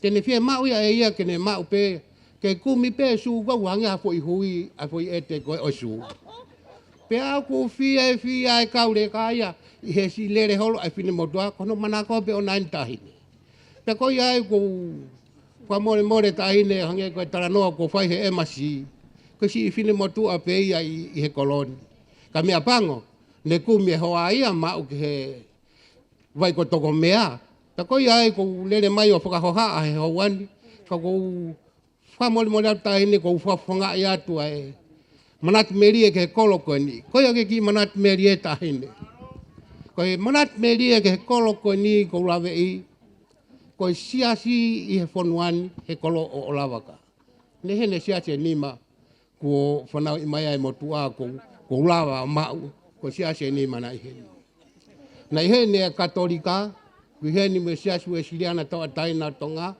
ko siasi o Tonga tawa taina siasi Tonga hau eki o tama ko aho e tu kana ihe ni mo siasi o siso Christ o kau maoni o ne aho ki muini kana ia I pa ko lave ia I tahine mahalo te kamata me siasi o aho e tu ko langa ko o fale lotu ko ke siasi o aho e tu ko fale lotu ne fa ai ni pulo Tonga fai ai fa tongia he aho ko siasi o Tonga ko fale lotu ia e ua ko lave I hoku taimi ko siasi ue siriana taua taina o Tonga o kuia ia e fale lotu ai e tolu a kia Sao Paula e ahoni. Pa koe fale lotu o siasi Katolika loma kono ua aki peni ai fale lotu. Kono tolu aki ene fale lotu I he loro Tonga ai whaifatonga ai oi ai motuani. Pa koe ai Manatu Melie ai motuani ki ai hange koe ko tau whanongo ki ai ko fia ai ahoni ko whanongo ki he Kauhala whika ua, mo tau whanongo ki ai ki he vai ko puna, koe, mo tau ilo ia he ahoni. Ka hange ko whawhonga ko whai me matapā puna ki langi. O peheni a tahine. Ko matapā be o ko tala noa ki ai. I hawa ne a whi.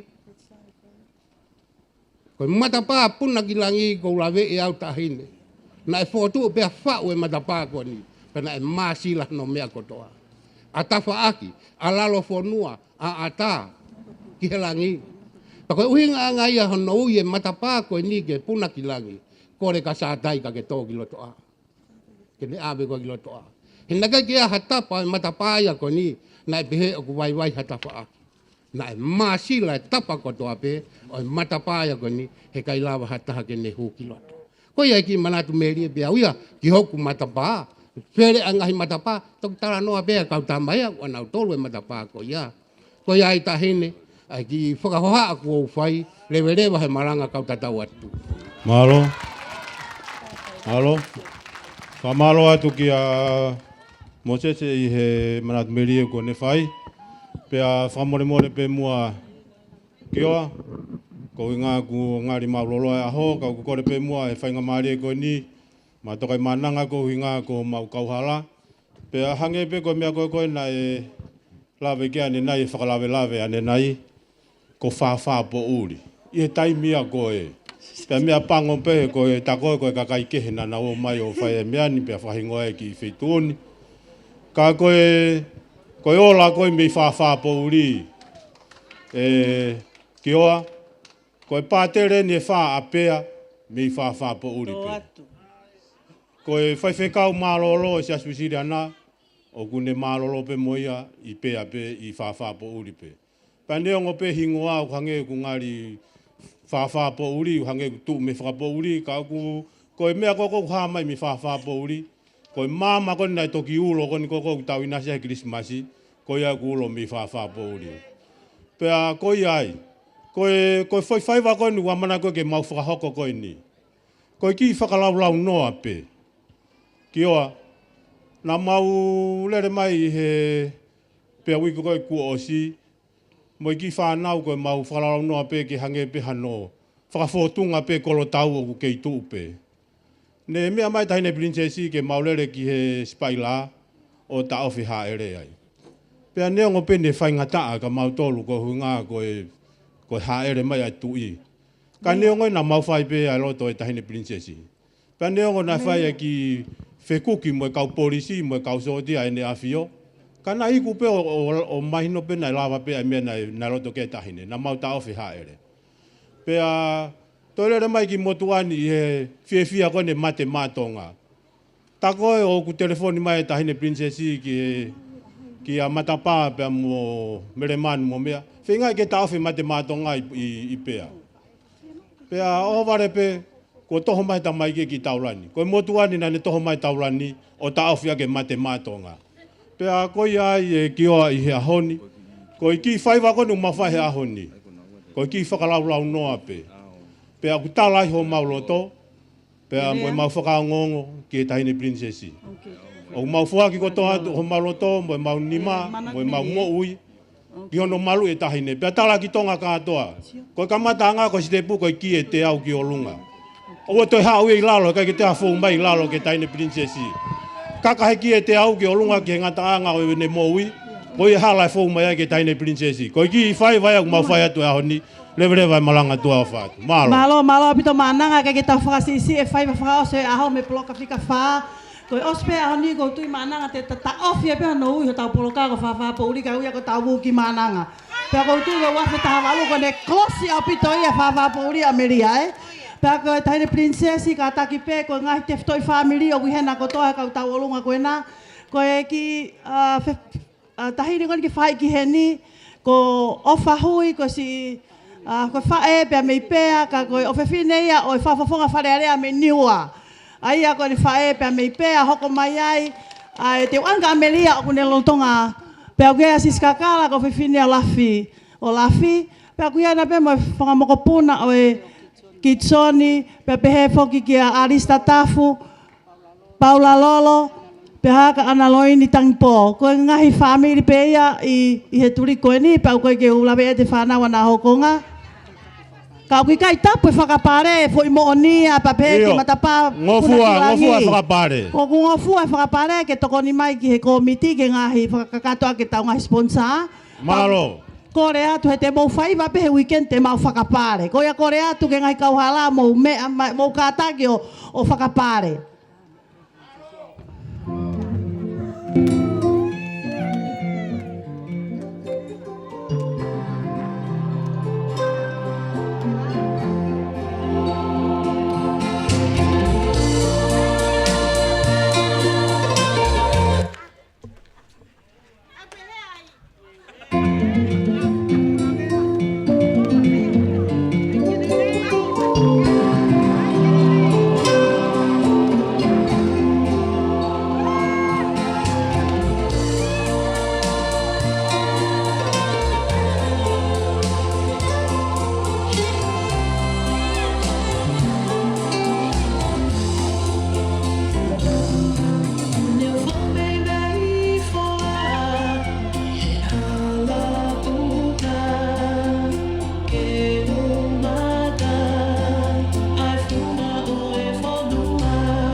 Malo. Malo. Io te hala tau whape o taria hataha. Malo apito. Koia ko kore heni ki he rea hoko. Ko e Manatu Melie hoko ia, kore ki ofisa kolo. Siope tua ne toa. Ke ne lava mai o whakahoko ai Manatu Melie ko ia hoko. Malo.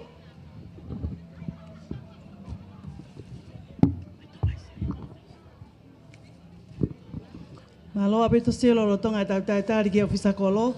O kwai pe ririu ke tau Polokalama he ahoni. Ko Polokalama e toi unua ki mai ke hoko e wha. Ko ngā ko e mea wha e kou hoko i pia ni.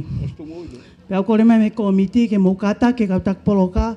Una ki mai Polokalama ke hoko e wha e ahoni ku tau kakato hen malo. Patulo watu. Watapu ke tahine kuini. Pe ufatapu ki he tahine prinsesi. Kako kore ke u whamalu atu he tala Fakatapu ko afaki he Katoangani. Taumu'a ki whatongia koe ni, ai ki whaingamare koe ni ke u whai atuaha ki i whaoha. Ko haki i Manatu Melie ki api ko fualu. Ke au toki hoko mai ai ki vai ko puna.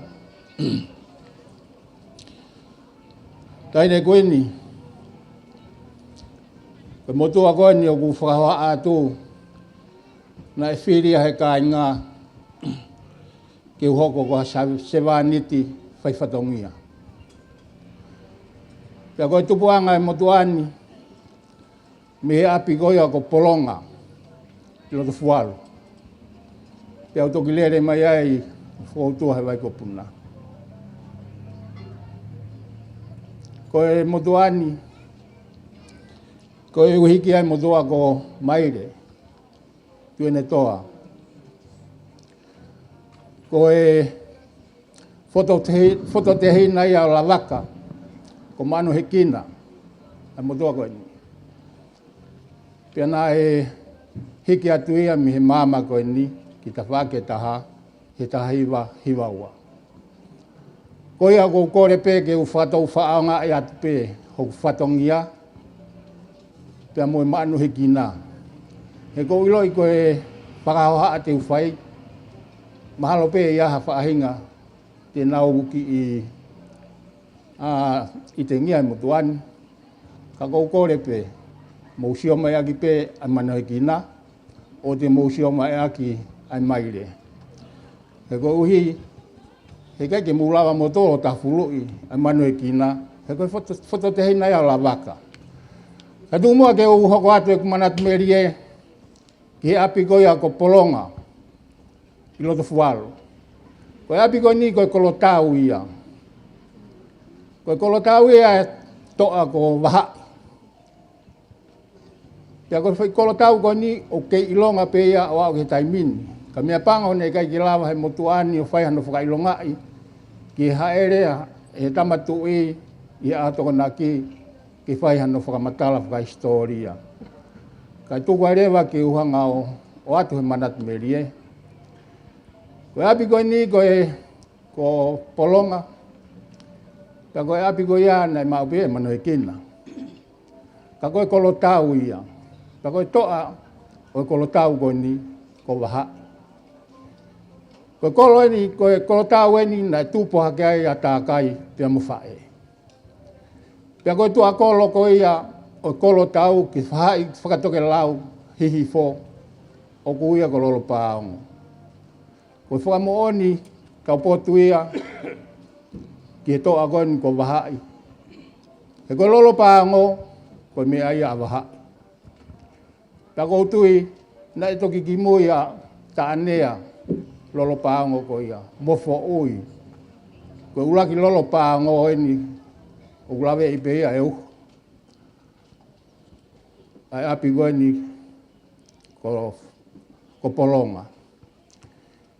I taimi koe ana e kei tangata, mo kei iri ia ai a toa koe ni ko wahai.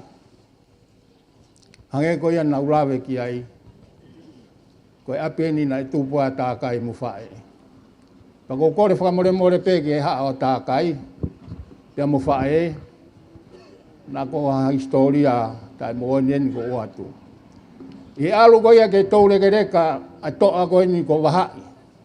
Nā ne whakahangan ki hongo tangata. Ko hongo toa ai. Mō ke matatongo. Ko kere hawea.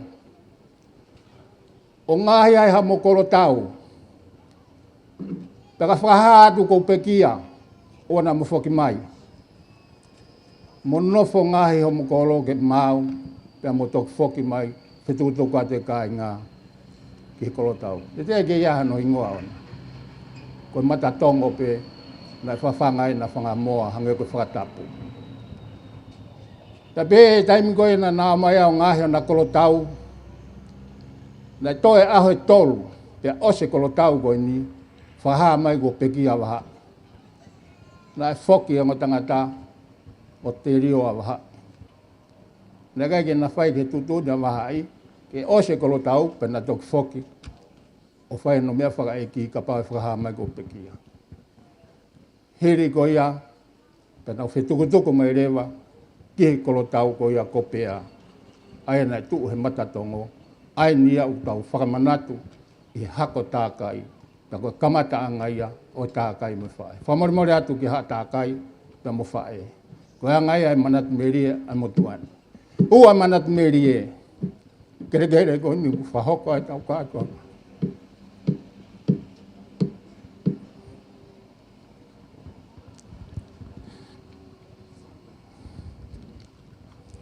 Kere ia. Ni hanga he kau whaiwhekau e ue siriana. Tutu ai mama. Pe whakahoko ia ko apiako. Pena ia ko apiako teu. Kau e motuani. Niongo e motuani. Kai ke ilonga i hatunga. I he apiako. Ko mea pētaha. Nā kumao he apiako ko ni. Ko tala ngofua. Mea i pētaha ni prinsesi. Koia, i kau whai ako pūre, e taimi na aku 1P whai teri hai he api ako ni, hange koe whakatapu. Amusia ki nau tōlu ia, o ku whaa kananga aki, pe hange ku whaa whiehua aki. Pe lau, kasi ono tō lahi. Koe motuani ia, ngatape 1P, hange whakatapu. Nei he ni e whai ako pūre, ko sāmiu tuku tau, hako e whai whekao. Atiola, na whai ako pūre heni, ko kau whai whekao. E mosi, koloto. No, i whamoremore atu. Ko te hina ia tō taha ko ena ni whotu ala wenga maari e, ko whamoremore atu pe koe ke mai ngā tō taha ko ia. Ko tangata ko eukariti. Ko kau whai ako pūreia i he taimi na aku ako ai ki mauha māma. Ko Manatu Melie ia ko atu he motuani, whekau aki mo kere ko ni o tau ia. Pea talo peho no le teke ki api ako, tu uai pe kere, ko toki hoko mai na whaai ngā Katoanga, whakahoko e Kainga Lavaka. Ko ia koutui koe ki api koe ni, ko kamata anga ia hatutu ha mama, ki hatou tangata, matou tangata, ko nau tu mounga ia honi, i malae o iako. Whamoremore atu pe, na ko uwhie hānai i whamatala whai atu. Tuku mua ke uhoko atu, ki fo ilea koe ni koe whā po uri. O ko ilo i kuhangeo ko mau haori a matanga i whairea koe ni. Koe whairea koe ni, koe whā po uri, koe whaingoe a Lavaka. Taimi koe ni na ia e whu kautaha, na upe koe kautaha tautu'u a pēa. Koe kautau tangata koe ia ko nau mōre atu. Na e tangata ko o tukolo, na aluhoro he ngā wapure anga. Pana e tūhono api o na ia he vei api pēo na aho ko ngā, hange koe whatapu. Ko tangata koia ko sene hufanga, o kuia ia na hokonga. Hai fua kau tangata, mo ngai tangata o ngowe. Kono hinga ia, mahau kei puke mai he kolo ko nia mea ko tō ufi. Ko hinga kau taha ko ia. Pa i he whakataha ko ia, a kau taha tautu'u ko ni, na i whaalmea at kia Lavaka. Tōki whawhai pē whakataha ko ni ko i whiafpo'u. He taimi koe na i mea atu ai, na i befo i hala na i awhi atu hewe e api koe ni, ko ostanu he taimini. Kau ke taimi koe mo mea i pē, na i kei hala kere pē, pia vāoa. Kau koe mea tangata i ki he taimi na e fōu atu ai he hala koe ni, na ni whaa pē. Taimi na nea awai ki he whakataha anga, pēne talanga. Ko whaa mai pē hala he whapo'uri. Pau tonu pē ke ui ia ko whapo'uri. Whamore pē tahine kuini, ko hinga lelei pē fo hingoa ai. Pa koe fo hingoa ai ko fo hingoa Lavaka. Ko ne whaa he whapo'uri, ke nea au ki whakataha. Ko koe rea tu ia, o mua te mou hange ku mou matanga, hange ku mou maho mou whiawhiaha ku ngari tu'u me tawhaaki e whaapo'uri. Koe whaapo'uri, koe fo i mea lelei ia, koe tō ia me tamako Lavaka ko pekia. Hoko ki ai, e Manatu Melie, whamore pē kau whai Polokalama na ku loa. Ka tu pē ke atu pē ki mea koe ni. Pē tōku he tānoa wholofola, nai ai Hawaii i he matakolo ko Jerusalema, nai uia ko Petasaita. Ta koe vai koe ni nai toki, koe vai koe ni koe moui anga. Koe toki taimi nai whai ai whakamoui he vai koe ni, e alui fo e angelo e mehelangi, ne ue e vai. Koe ia koe e mua ki ai, koe ia e mo ui. Ko whakatapuang pē mo e tangatai pātere mo hawhai whekau. Na Kauhala loto api atu i mo tawhaaki, ka koe anga pē e Manatu Melie e motuani. Pei aho tahani haere mai ai whakamo ui, o wai si amahaki na ne toka i he tawhaaki, ko tau e tolu walo. Ko tau e tolu walo e ne wheao mo mahaki koe ni hange koe whakatapu. Pei taimina e au fiatu ai e whakamo ui na kaila a tō taha koe ni hako te vita whakamo ui au. Koe wheu ina e whai he whakamo ui ki ai, ku ke loto ke te mo ui, koe tesi eni. Nai tari ke tō taha koe ni. Iyo. O kua loto ke umo ui, ka e taimi ku wei ai vai, ka ia taha ke ne hiki au ke he vai. Mahino i he whakamo ui, ai tui lahi kumau he tō taha koe ni, na ne talang, tuk o to'o mo he ngā peke ano. Whatata ai ke vai ko puna. Ko vai ko puna, ko Manatu Melie ki ai, talu me ke si, pia whehu ke tangata iki. Ko hapea u holoi taunga mai ai, ange ko whakatapu, a kau he vai. Whahinga ku nau hao pe mai ngahi hina, o utu, o ave. Hao pe mai ngahi kane, o utu, o ave. Ko mea nei talamai he tangata iki ni. Ko vai ko na, ko vai oi mo ui.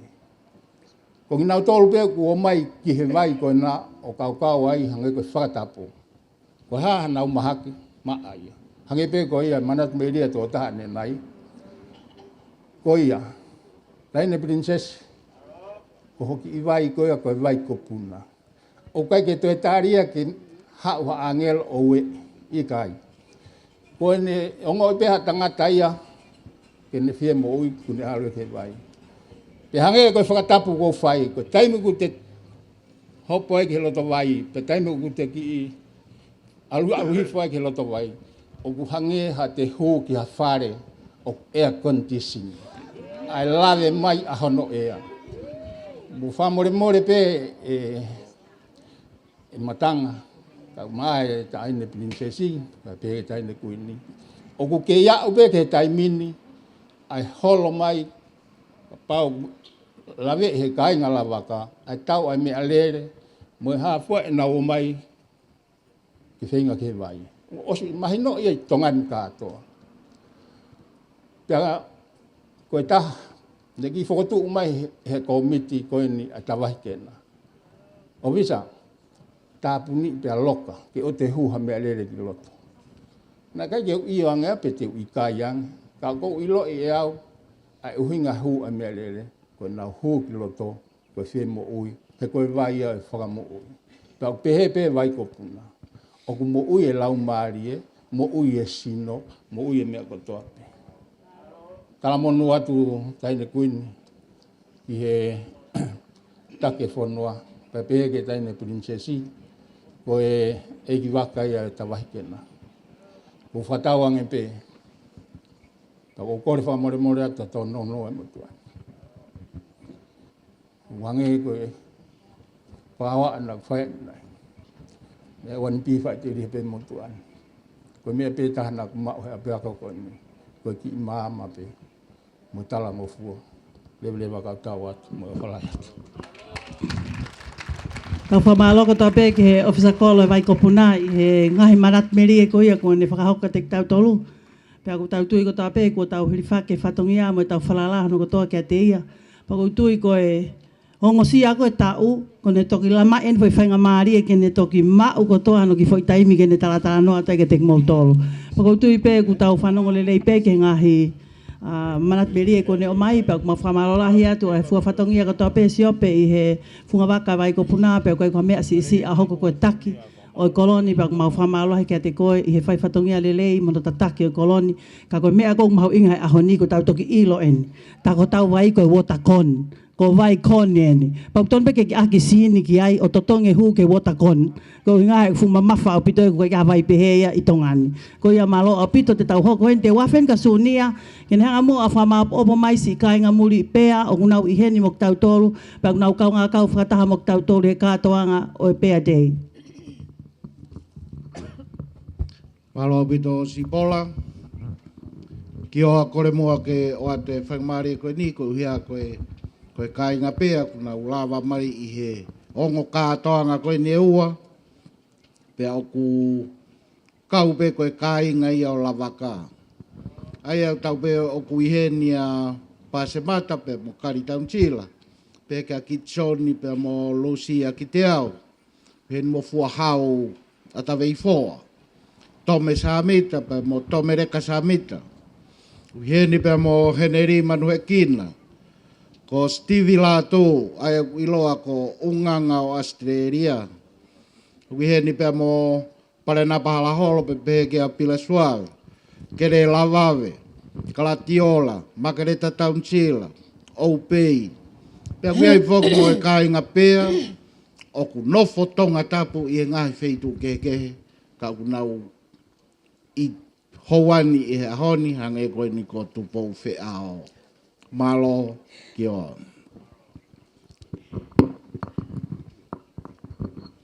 Malo atu sunia. Ko kore pe mua ke tau hoka tai pe ki he rea whakaosi o e aho, ai ko Tuku'aho ka tupo whea o mai ki ora. Ke ne whahoko atu ai Manatu Melie whaosi. Malo. Malo, ko kore pe ke o whatapo atu ke he lupi he taua. Ka koe laulo tahai au e vai ko puna, tamasiko Lavaka. Patapat kita hine kuini Nanasipau'u kai peke tahine princesi Latūfuipeka whamalo atu lau maria lelei ka mau mea mai o whakakoloa ai Katoanga homo Kainga pea neongo e mau vai mo e mau tae whiunga ka ko mau whakawhetai ai i he whakatō ki lalo, ai awhio ai tama, pia mo kuini, pia mo koe tahine princesi. Koe princesi koe o e vai kopuna. Aia o ko ki whanongo he whangaki whakahua o ko whai, koe vai ko cham. Ka ko kore atu, koe vai ko cham, aina e lau e si pola, koe mete si nia vai ko cham. O ko mo uia e kakai ko toa pe o ko nau lava mai, ki peani. Koe pui putu aki i whine motu ani, te uki whamatala no pe ki ai, he ko wakai ange o ku ikai ke halawe ki he whahinga haakoe ni. Ko tākai mo whae na hana whangatua whawhine. Ai ko nau whangamokopuna ai ni o ku nau me at koe ni heni, kai ke whakamatala hingoa ku nau os mea i kotoa pe. Pea na e rewa pea moe foha o tākai ko moe aki ola. Ko moe aki ola ko hono foha rewa ai motu a koe ni ko kie e te au o ku whai ki ai a e tau lau kau koe ni he aho ni ai whakalotoloto. Ko kie te au tap moe hawhanga koe kuia a sirotahi pe ko maananga. Pea koe sisi taha ko sivitu atonga utupu ai whinimotu a koe ni. Pea koe a ko mau hawhiawhia lahi ke whakamalo atu aho mau whamiri o tākai ke whungau e lahi ko mou lava. Pea neongo nei whai e ngahi whakamatala ki ai hangina e toko osi o kai ke ulawe au ki ai. Ko ulawe whiawhia pe au ke ho mau tupu anga. Pea koe a o ko whiawhia ai he hoa koe ni ke whakahātu pe neongo ko osi toka mea i pe he wheitu una. Kai tuku pe ke usi lawe noa pe ai. Ko ki Manatu Melie ke kuohiri. O ku mau mea mai pe whoki ko tau tupu ia koe ni o ku ikai ke iai ha taha he tau tupu koe ni tene hanga o lawe i mai ai whine motu a konu whakahoha a. Hange ko koripeti. Pea moe ko mau tau whewhine ia, ko mau tau ia. Ai o ku mau i he ono ngofulu tupu, ono nima, ono.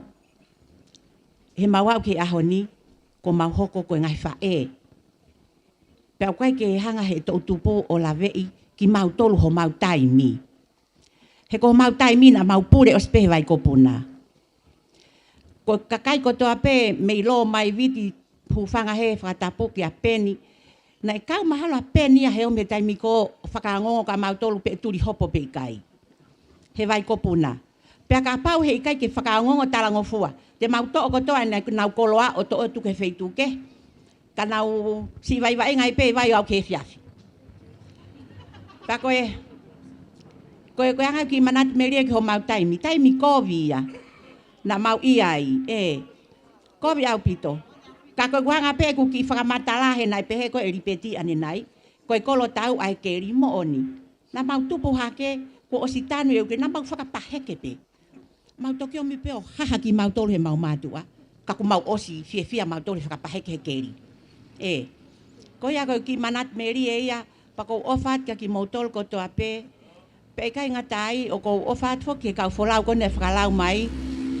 He koe ngahi family toto pe o ki mau tolu katoa koe ni. Ka ko whakamalo atu ho maulava mai pa ko ofat ke pe ako toa pe.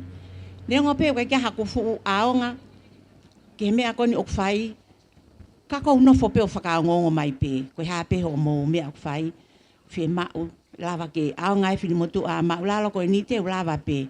Te si whenga pe neongo ko masiva ka ko kei takai koe ni neongo ko whakotua he wheitu ke. Ka koe ko mo'ui vai ko puna ta pe ia. O kai ke lava ke hatahe rea kovi he vai ko puna. Koe ai pe hatahe aku ma ari hake han whenga iha whainga wheitu o ko ta ofia a ke malo hitaha. Koe au ko whamore more atu na ngari whakamata ai whakahoa au whai. Ka koe whiawhia pe me hako tākai mo whae mo na whangatua whawhine. Mo na whangamoko puna o kunau i heni he ahoni. Pea ofara hat ka mautolu. Pe whatau ange pe. Tahine princess me tahine queenie. Ke mo mau. Hangahi aho, lelei, whaafo ofa. Me tāpua ki ai eiki ke nofo i aho mo whare. Tuku'aho whātu. Mahalo apito tupou. Pamalo atu i he Manatu Melie pa moe lea whaafofa ku whai. Ko kore pe mua ke tau hoka toi pe, ko ngā koe taimi. Kore pe ke DJ, ke te mai pe ki foi fase ta whakaosi.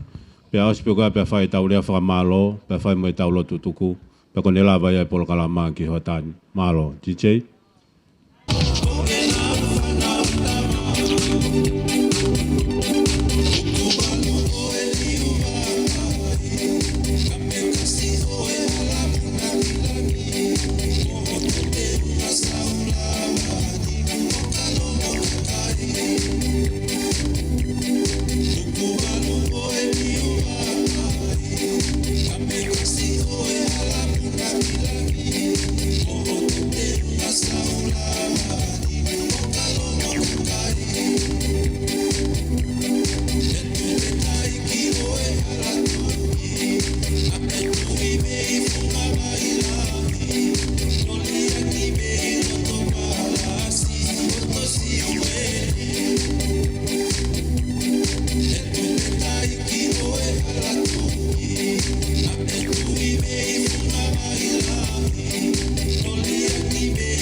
Tupe mua ki oa ke whakamalumalu atu pe he ngai whakatapu ko o sio na whake kamataanga o e Katoanga a honi.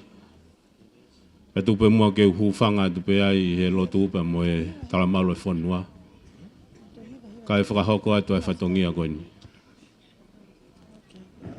Ki oa, ku hange koe tautapa nai whai he motua anga hala. Ka te uilo pe te utu me i whi. Ke whai e whakamalo e aha koe. Kai ke lawa he whakamalo tua au whai he motuani, ke whakatatau a e whia, pa moi hounga ia, i he tau ha e rea, e ne a whio, kau maa e tahine kuini, pe he ki he tahine princesi, ai Katoanga e tama, ai Kainga e tama ko Lavaka. Pe a ku atua ia e whafonga ia tu, ai tahine princesi, ko e taki ia o e Taumu'a tawahi kena, ka koe e kiwaka ia o e tawahi kena. Ke whai atu ha whakamalo, ki he wheituuna tahine princesi. Malo mua e kei o mi e taimi. Pea kaua ia e motuani. O tau ha e rea e Katoanga koeni. Pea ku mawongoi. Ai whia lahi moni e te kumau tolu. E ku mawongoi o ku langilangi e Katoanga. Ko tau ha e rea he whituuna e Katoanga koeni. Koe aku atua i e whafonga i atua e whakamalo lahi ke whituuna. Malo mua i ke i tuku taimi. Kai lawa ke whakainasi a ki mau tolu. Pa whakolo a ki mau tolu ai ngaahi lelei ko toa pe. Ka maa ngaahi ofa whakai whae. Ko ke whua ki mau kolo a ia. Whakamalo atu. Whakatawange pe ke o tua mafi. Ke ni ke whaitapu i kina whituuna. Ke omi haivi o kulahi. Mo ngahi tāpua ko fonua ke o mowhare. Ko ngai koe tataki o mowhai mai fonuani. Pea lawe ai ai kolokoini. Ko ia e whakamalo whai atu ke whituuna. Whakamalo atu ki he pasimata kau maa hoiki. Malo mua hau moulawa mai. Tau kau whakatahe e Katoanga e aha koini. Whakamalo atu ki he minista alao. Ka koe whakafofonga i a Tongatapu fitu. Una whaatia, malo mua ho lawa mai o kau whaitaha mo ki maa tolu hea honi. Whamalo atu ke kau whaifekau, kau maa e kau tangatai ki pātere, o mo lawa mai o whakoloa, pe tau kau whaitaha i aha koeni, koe whakafotunga mai o lotu i e koloni. Whamalo atu, ki oa muha matapure, whamalo atu he whainga maarie ku omi homo pangai, ke whahoko e whatongia koeni. Tupe mua ki oa ke hawa toi pēa ki whamalo tua koeni me motuani. Neongo ku koe kakala na ke fua ki e Katoanga e tau te au fitu nima e tari alotu. Nei kai ke lawa mau he motuani ha whainga maarie ke whakamalo atu ai. Whamalo atu he kakala ko omi. Whakaloa ke motua toa koe. Koe motua a tai loa pe. Koe motua a fua whatongia pe. Tariangi pe. Kako whamalo atu ai. Koku ni mae mohoku wae. Ke whai pe a whekau me wheituana. Koe ai whakamalo o whai atu. E whatau ange pe ke whakoloa pe ki tau tolu he eiki. Toka ne melino i he Katoanga kua kamata. Pa ke tau hoko pe hea toi pe. Wau ke whakaosi e Katoanga koini. He lewa malanga ka tatau atu. Kore pe mua ki he whaiwhekau. Ke kataka pe mua toi lawa mai o ke resi ange. Ai Katoanga e aha koini. Pea ko hiri pea ke resi. Pa ko kore atu ki mua tolu Katoa Kainga lotu. E Kainga pea. Mo mea hake ki olunga, pe tau hiwa e whaswa honua, Pea osi ka e liwa ke ta hine kuini, pea tau toki mātuku, mālo.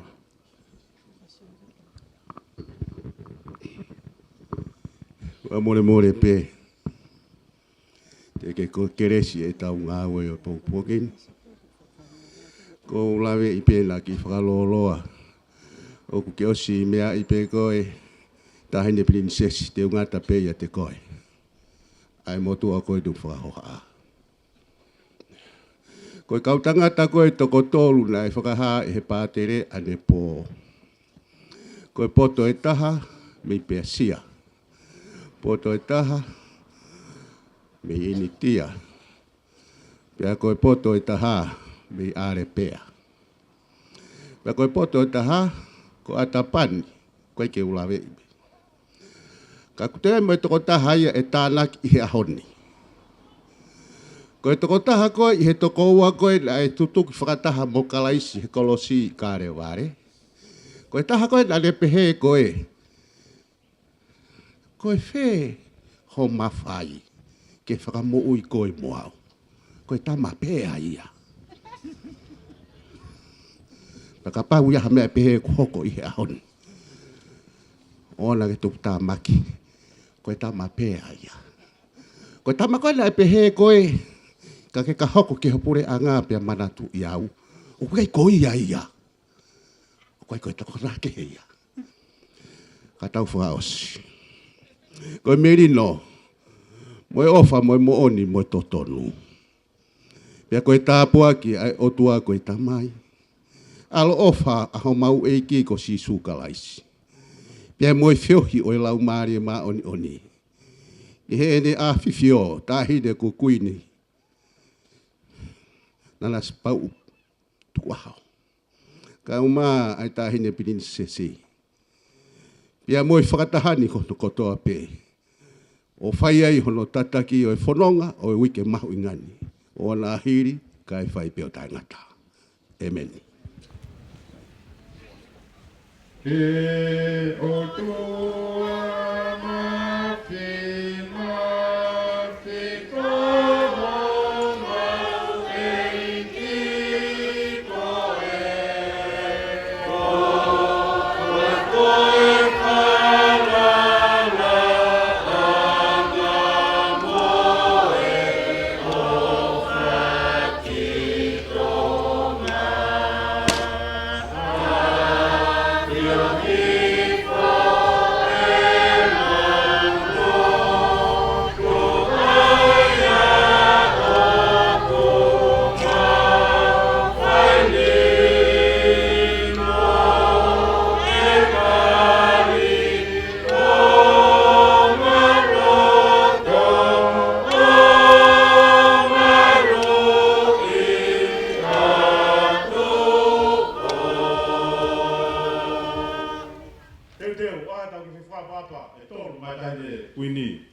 Manatu e tau taimi Polokalama e whiawhi, toi unu mai ke whā, ko ngā koe tau apisia. Mo kore atu ke mo ki turi mai, tau ki taimi whakapālangi. Mo ki unu mai ke tau ngarwari, ke tau unu ke taimi. Ko whā e whiawhi, ka mata Polokalama, ka lawa ke oski mua, ko ngā koe mea whakaiki o tau koloni. Mahalo. Iyo koe o koe e ki whakamokomoko ai Kauhala whikawha, kau Fakaafe, mo mea pe i tēni kini, ka toa pe ka e tufa mai ki whakamomoko koe ia, pe tau toki mai tuku. Mahalo. Ko kore at ke tau tupu e tawahi ke nā, ke mo unu ko toa mai, ko ngā e whakahoko e tau fuiki wā he taimini. Ka toa e tau tupu, ka toa pe me ka haua, lo mai viti ka pehe ki he Tauvū mananga, matapā Polokalama, foi monia, pa pehe ki matapā kona kau. Ko le at ke mo unu mai ke wheitu koe ni, whakahihifo, mau nofo me ai, ka taki o hene Angelika, ke hiwa e tau hiwa.